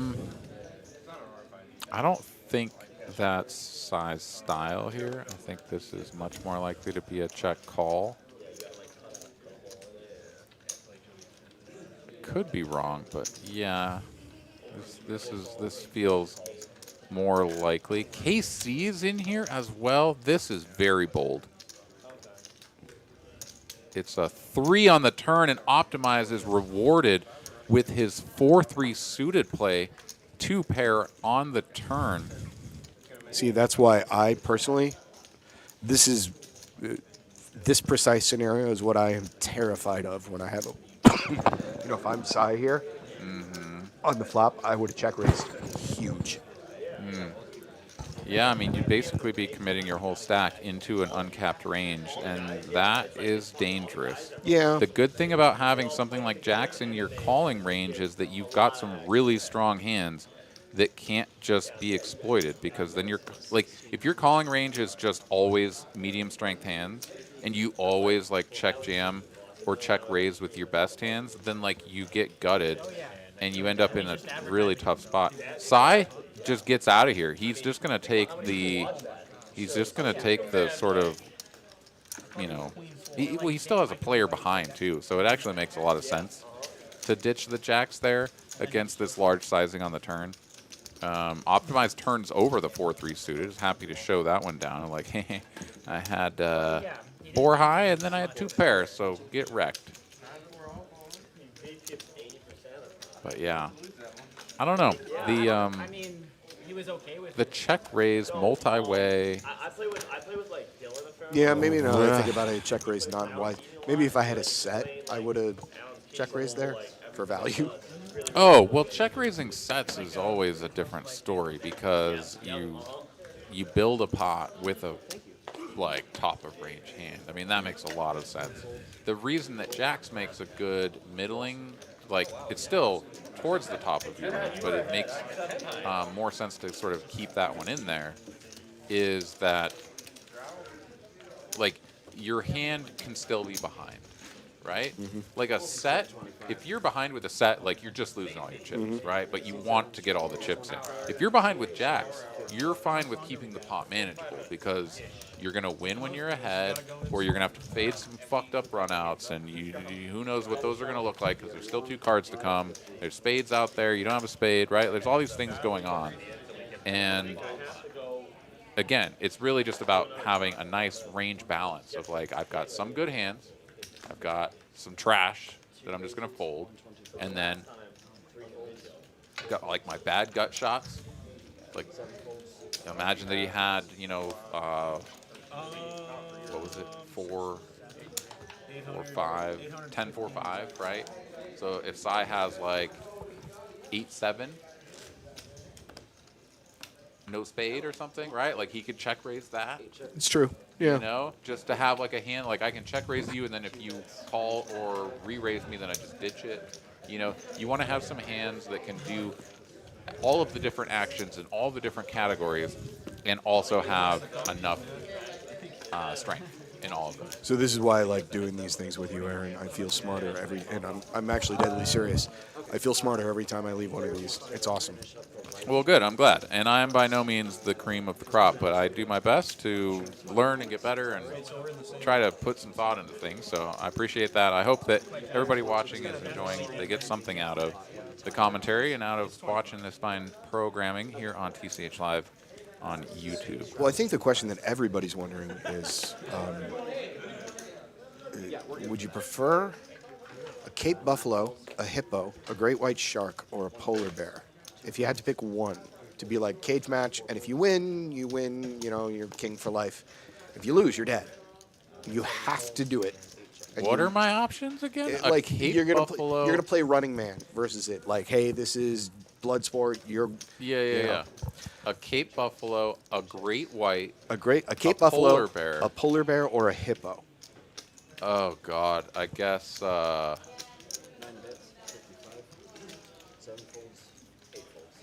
Cape Buffalo. I'm gonna die in all of them, but at least that one I feel like I could kick it in the knee really hard, and like. It would look down at you, laugh, and then atomize. No, you. it would. But all of the other ones I feel like just are more naturally inclined to just defeat me instantly. Whereas that one, it has like at least like, you know, knees that I can kick. Right? That's my logic. That's fair. I could be wrong about this, but it has always been my understanding that the Cape Buffalo is the deadliest land mammal. Not because it's the most dangerous per se, but it's the one that has killed most humans. Oh, okay. Well, yeah, well, there's probably also just a population density, like proximity to them sort of issue there. Like polar bears are just not like chilling around people all the time. Yeah. Same with great whites. Hippos will absolutely wreck you, of course. We know this. But I don't know. I don't want to fight any of them, but you put me into a really tough spot. There we go. Okay, goodbye.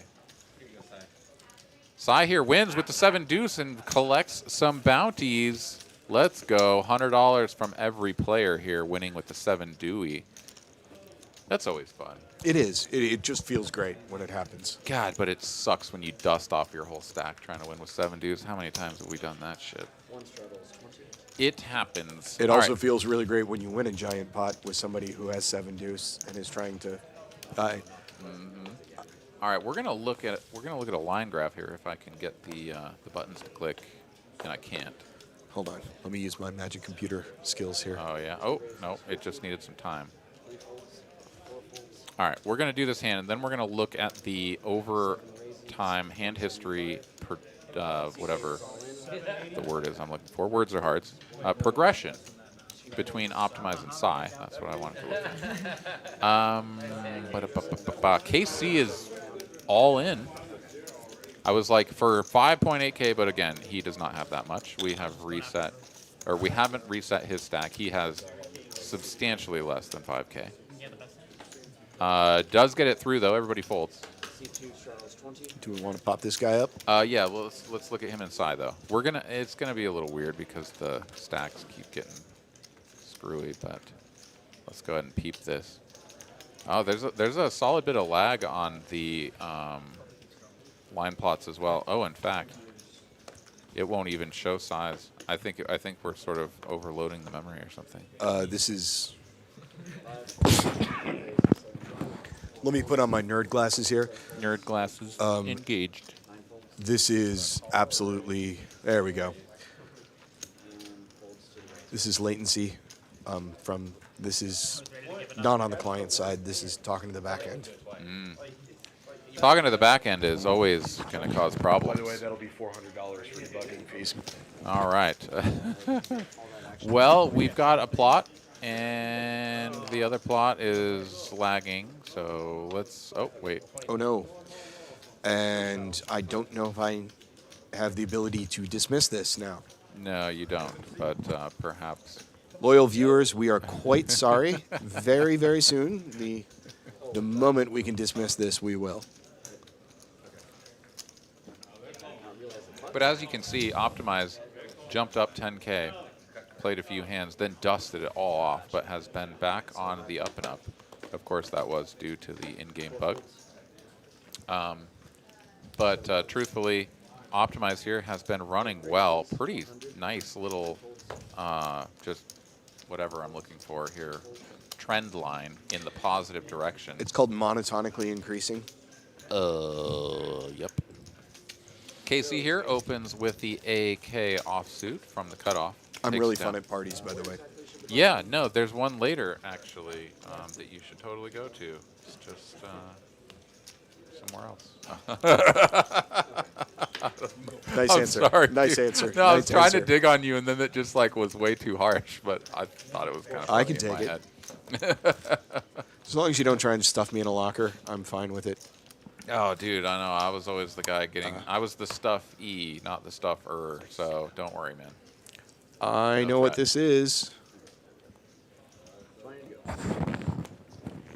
Full-blown computer aids.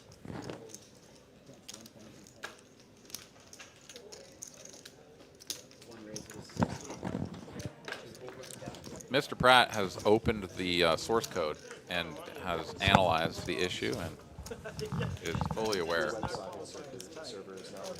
I assume you're using WebSockets, and it's on the client side. It's blocking for some not receiving something. It was just huge UI lag, and then I pulled up the debugger panel and watched. There was socket traffic, and it just hung, and then a bunch of messages came through, and then it hung again.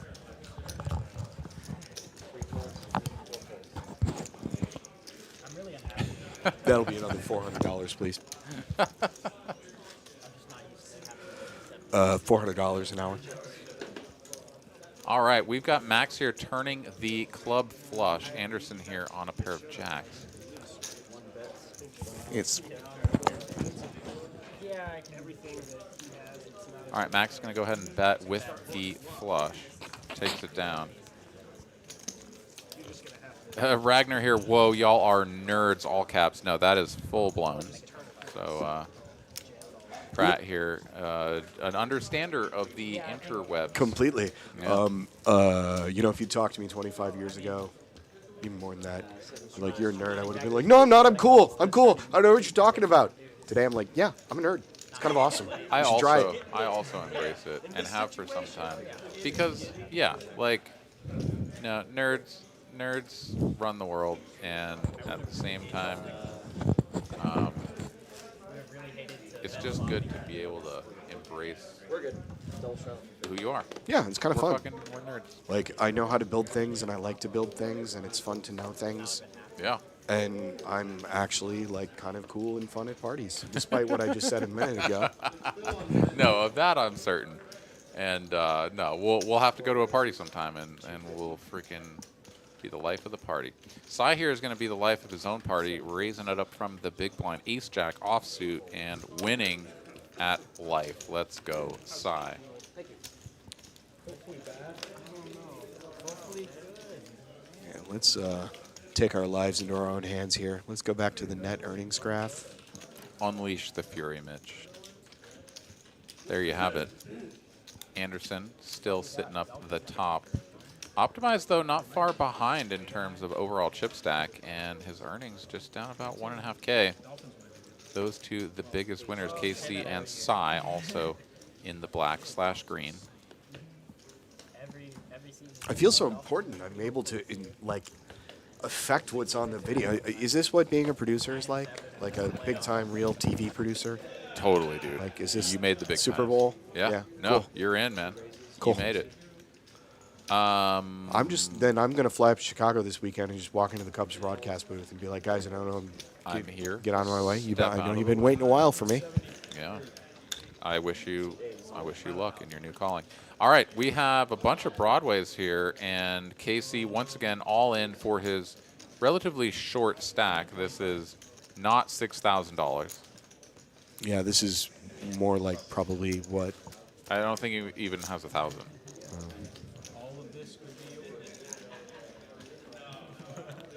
Anderson is going to ditch the king 10, and Casey will pick up a few more chips here. Maybe we'll get an angle. Yeah, it's like 4, 5, 6, 7. He's got like 800 or something. Which now. I actually don't like. I don't mind that move there, right? Especially, maybe especially in a tournament. Yeah, but here it's like, okay, I got $700. Let's see if I can get this $100 and get percentage of your stack back. And Sure. if I lose it, I lose it. I'll rebuy. Well, so here's the other thing is, you mentioned tournaments, and the main difference between cash and tournaments is that especially here in Texas, cash games you play with like effectively infinite big blinds, right? You start so deep. I mean, standard here, like 2-5 game, the straddle is generally going to be on, not always, but let's just say that $10 is like the blind. People are buying in for 1,000 and matching the stack. There's very quickly like 2 and 3K stacks. So you're talking like 200 to 300 blinds. And that's just standard. You get more to tournament play, and you're talking about people playing somewhere between like 10 and 40 blinds on a regular basis. Homeboy's got like 40 blinds over there. So when he rips it all in with king, queen, like that's just sort of like what you do. You see that all the time in tournaments. People just ripping it in because it's like you had an open and a call and whatever, and there's all this dead money out there. You just got to go for it. Llama has things like twos, almost all of the twos, And naked bluff with the 8-3. Yeah, KC here giving him the business with nothing, and has hardly any chips behind. Look at that little crap-eating grin on Llama's face there. Yeah, he's quite pleased with the situation, but it's another spade. Here we go. 4 spades on board. KC, if he's going to go for it, now's the time. All in, he says. This might work. I think it will. I mean, it shouldn't, because if you fold a deuce, yeah, you fold everything, and he does. And KC will show the 8 tray of diamonds, and he got him again.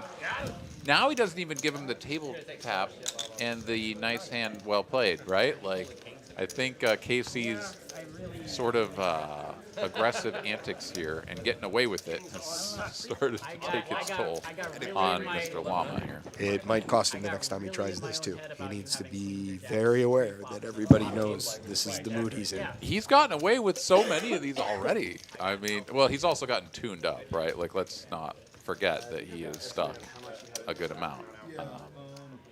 You know, it shows on the screen here that KC is up 2K and has $1 billion in front of him, and that's not true. So, yeah. He's got what, probably, that looks maybe about 12, 13 in front of him. Yeah, after winning that last pot, it's going to be somewhere in that vicinity, somewhere around 1,000 at least. But, you know, aggression works, right? Like, we can just see it from all the things that On was doing earlier. We can see it from what KC's been doing. Aggression works because it's hard to make a freaking hand in this game. Like, if you just make the nuts all the time and people do that to you, great, you print money. But so many times you have middle pair, you have top pair bad kicker, you have some sort of draw, and someone just like piles it in your face. What do? Like, you just have to fold. It sucks. Or you have to be like, no, you're full of shit, bro, and look them up with a deuce on a 4 flush board. Speaking of which, we just flopped 7 deuce in a 7 deuce hand from Llama. Llama has done it again. Last time he played the 7 deuce, he made 2 pair. He's got it again, and now Optimize here beats nothing. Very likely to just ditch this, but he's a non-believer, or at least wants to peel off and see if he picks up some backdoor equity. Every once in a while, it'll be a 3 of spades, and it's not. 9 chips. Llama now went from being like, maybe I could just win this pot and get the bounties, to like, whoa, I'm going to get the bounties and get paid? Question mark? Should be targeting an ace here with a chunky size. See 200 here. He goes 275. He goes for the over bet. All right, I love it. I mean, it's not going to work against Optimize's exact hand. Yeah. But he will collect the bounties nonetheless, as a bunch of hundies will go flying across the table to Llama. Well, a bunch of hundies and an appropriate amount of insults and jabs and needles, in my experience. Yeah, well, Here's your money, you filthy animal. you filthy Cape Buffalo. I don't know, would you pick a different animal to fight of those four?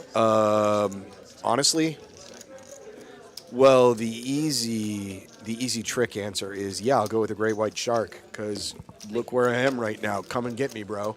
Yeah, no, But- I assumed that wasn't Yeah, going to be a no, legitimate that's- answer, yeah, so I that's- didn't try it. Yeah. Yeah. You have to fight it in its own environment, right? Or survive.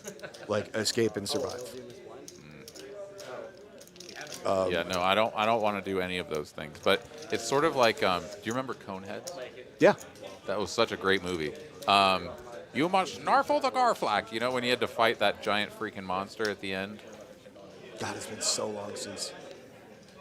I saw it on, I think, Cinemax, way back when. Is that what you were watching on Skinemax? Okay. Well, you know, it was either that or the scrambled channel that my folks wouldn't pay for, so. Oh, man, serious throwback energy there. Oh, gotta love it.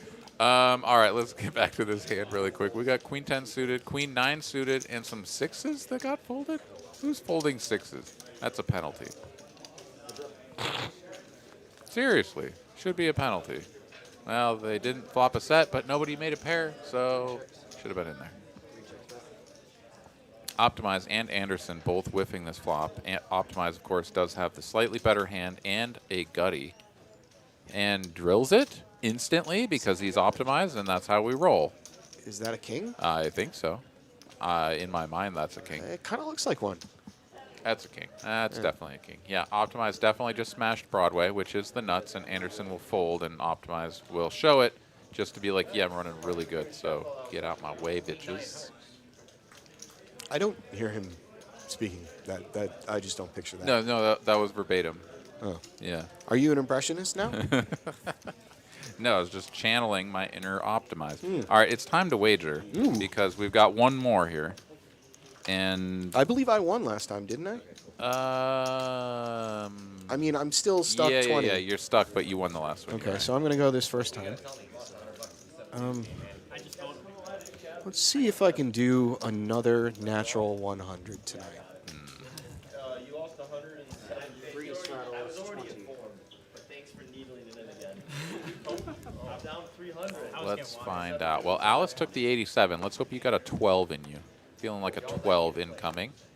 40. I can beat a 40. God damn it. Oh, let's go. God damn Beat it. the living shit out of it. I Cape Buffaloed your ass with that 96 is what I did. It's true, you did. All right, that's Bodie. Bodie for the good guys. That creates the mind game. All right, pocket sixes didn't fold this time. Thank goodness. As Llama raised to 75, we are getting towards the end of the stream, which means that the players are getting frisky with some nonsense. Anderson is in the mix with 10-6 off. It doesn't change that much. Also extraordinarily deep, so, you know, every once in a while you hit a gutty on the flop, pick it up on the turn, smoke some fools. So he's going to try to pull that maneuver. Check, check, check. 9? Ball? No. 5 of clubs. KC here still with the best hand, but Anderson going to lead out with the up and down straight draw.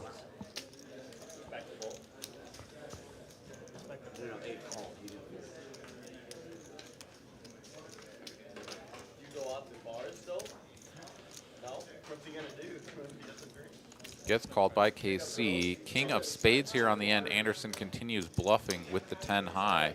Let's see if KC can pick this off with just a pair of sixes or go for some sort of spaz jam here. Hard blocks the straights, but he's going to ditch it instead, and now it's Anderson getting away with the nonsense. Nice, Anderson. Nice. Yeah, well played. kind of tough there, right?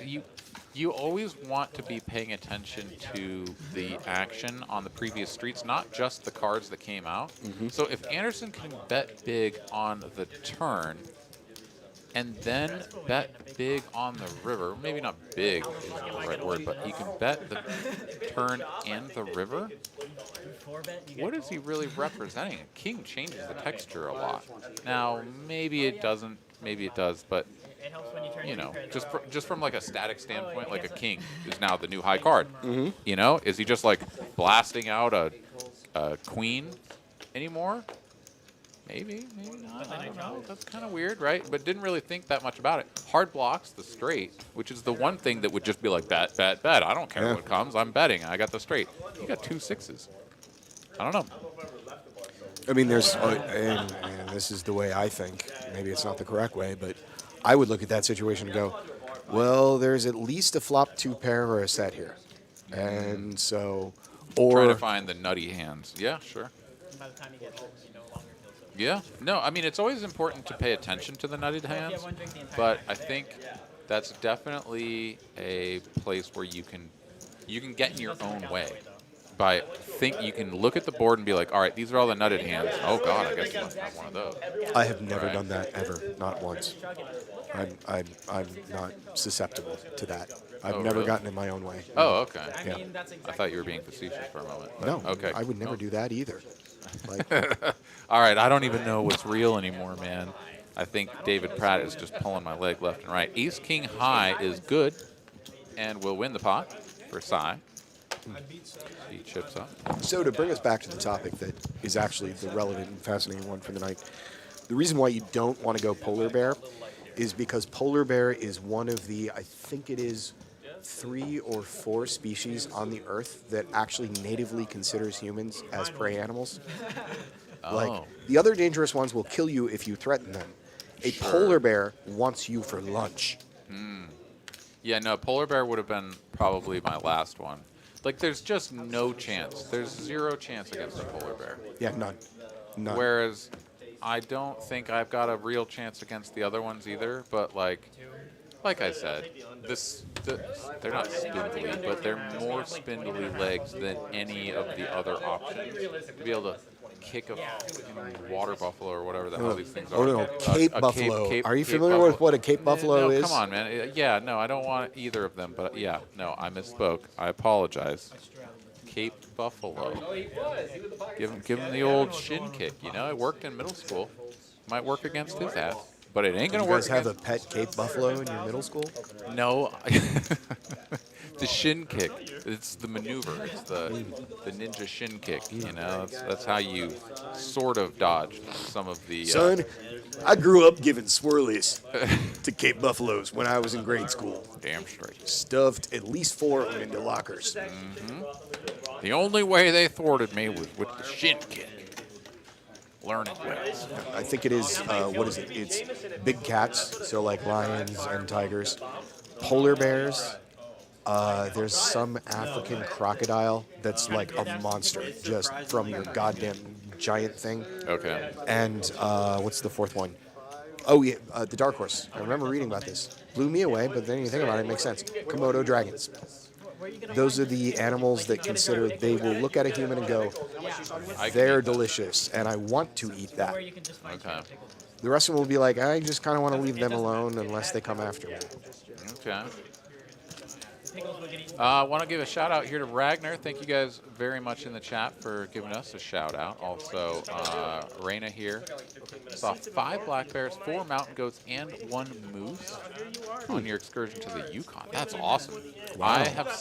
I've seen some cool stuff out there as well. I went to Yellowstone Oh, God, earlier. that's got to be gorgeous. Yeah, well, I guess it was last year now. And no, fantastic. Saw a bunch of bison. Saw some pretty cool stuff out there. I've been to a bunch of like the Utah area national parks, like Canyonlands and Arches and stuff, and those are beautiful. It's like Roadrunner, Wile E. Coyote area, like it's just absolutely beautiful. But I've never been to Yellowstone. I'd really like to see Yellowstone.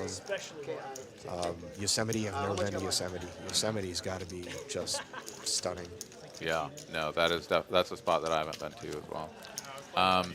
But yeah, no, there's also, I mean, there's plenty of creatures where it's like they just don't really give a shit. Yeah. And they'll tune you up, right? Like geese, ostriches. Those things care nothing about human beings. Like, you are not a frightening thing. Neither are most other things. Have you ever seen, like, there's YouTube videos of geese, like, fighting off, like, whatever, dude. I mean, you know, like, hyenas or some shit, and they just don't even care. They Yeah. freaking go and fight them, and you got these, like, hyenas, like, running away. Like, oh, my God, like, what is happening? I think they're more of doing like the tough guy, leave me alone, you can't hurt me, as opposed to, I'm going to eat you. Well, of course they're not going to eat them, but no, they do a darn good job of representing that beak. All right, we got ourselves a $25 bomb pot. We have some new players. Sai is no longer alone in the middle of the table, as we have two dark-sleeved individuals that have joined us Let's see here. if I can recognize those hands. Oh, I think I recognize one of our players. We'll see here in just a moment, but they are coming in just in time for the bomb pot. We do have just a few more hands here. We're down to T-minus 10 minutes until the end of the night. Ah, it's Kevin. And we'll see here in a moment. So first flop, King 10, 5, couple of diamonds. I push it up, correct?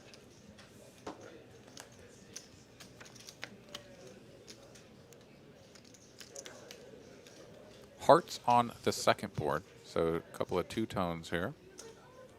We'll get infinite hands scanned in and see who's working with what, as Sai is going to be first to act with... he's got some pairs. He does have some pairs. Two pair and top pair. Eh. On a bomb pot, not terribly useful. No, some bogus flush draw action as well. So a bunch of checking and what might be a bet from Anderson here. It is with the nut flush draw, pair of 5s and 10s, and A gutter ball to a 7. yeah, and a gutty on the bottom. So everybody ducking out of the way, though. This might just get through. No resistance. Anderson just going to ship it? Oh, no. We've got one caller from middle position. So heads up, if I'm not mistaken. Diamond. Why not? Nut flush here for Anderson. What? Yeah, there we go. Oh, okay. They were getting it scanned. And another diamond. Yeah. Oh, it's Kin. All right. That should be Kim. K-I-M, Kim. And he has nut hearts draw on the bottom. Yeah, but his top board is looking real naked. Yeah. So facing this bet of 400 here, when you're drawing on one board, that's not a great spot to be in. And it's not the terribly important, but it's nice for Anderson to know, like, no, I actually have the nuts. There's a straight flush draw, but not really, because the jack of diamonds is on the bottom. Yeah, no, all of that information there for Anderson to continue wagering, and perfectly happy taking it down right there. Doesn't need to improve any further, although he did have plenty of outs there on the bottom as well. Diamond, straight draw as well, so 7 or a queen also working, but just takes it down right there. And Kim or Kin or whatever he's going by tonight, I think it's supposed to be Kim, as it is most nights. Just going to let that one go there on the turn. Looks like we got about 10 minutes left in the stream. Again, thanks, guys, for coming out and spending your evening with us. Heck yeah, definitely do appreciate y'all tuning in. And look forward to hanging out with you guys here next time around, next Monday, for some more 5-10 uncapped, perhaps 5-5. Depends on what we're working with. Also can tune in this Thursday for some 2-5 match the stack on TCH Live here out of Austin.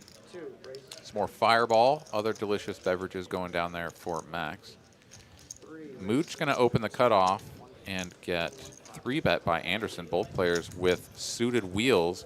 And Sai going to come in for the cold 4 out of the small blind with some J-wins. 405, maybe? Freedom. Cost 305. Okay. Ace 3 of clubs in the muck. Anderson going to make this call. He's running good. He's going to see if he can continue the streak. So Sai going to play this one with the betting lead out of position.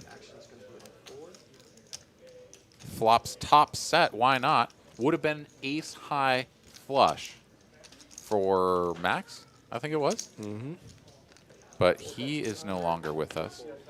Bet and a quick fold from Anderson, and Max has got to be just sort of kicking himself over there. Could have been an all-in pot for both players, absolutely, given the texture.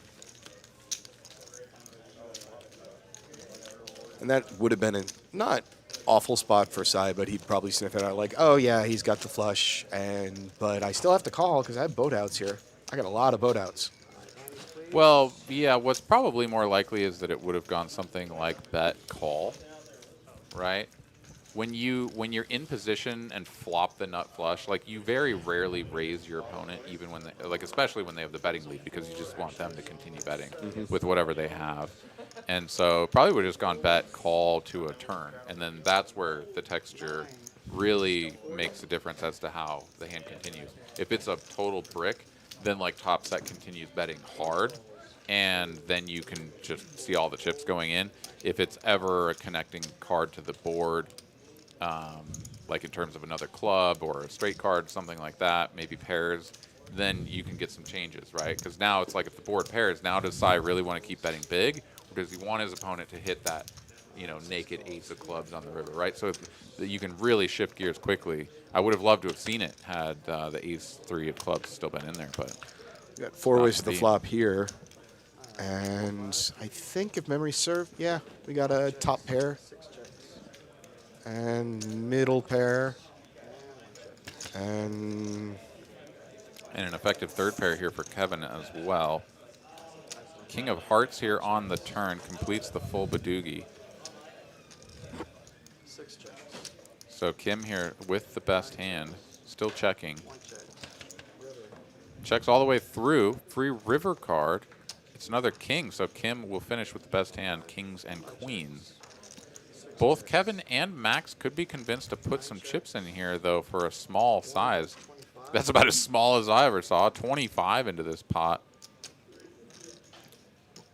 Oh, Max here is the one betting, though. Kim had checked again. All right.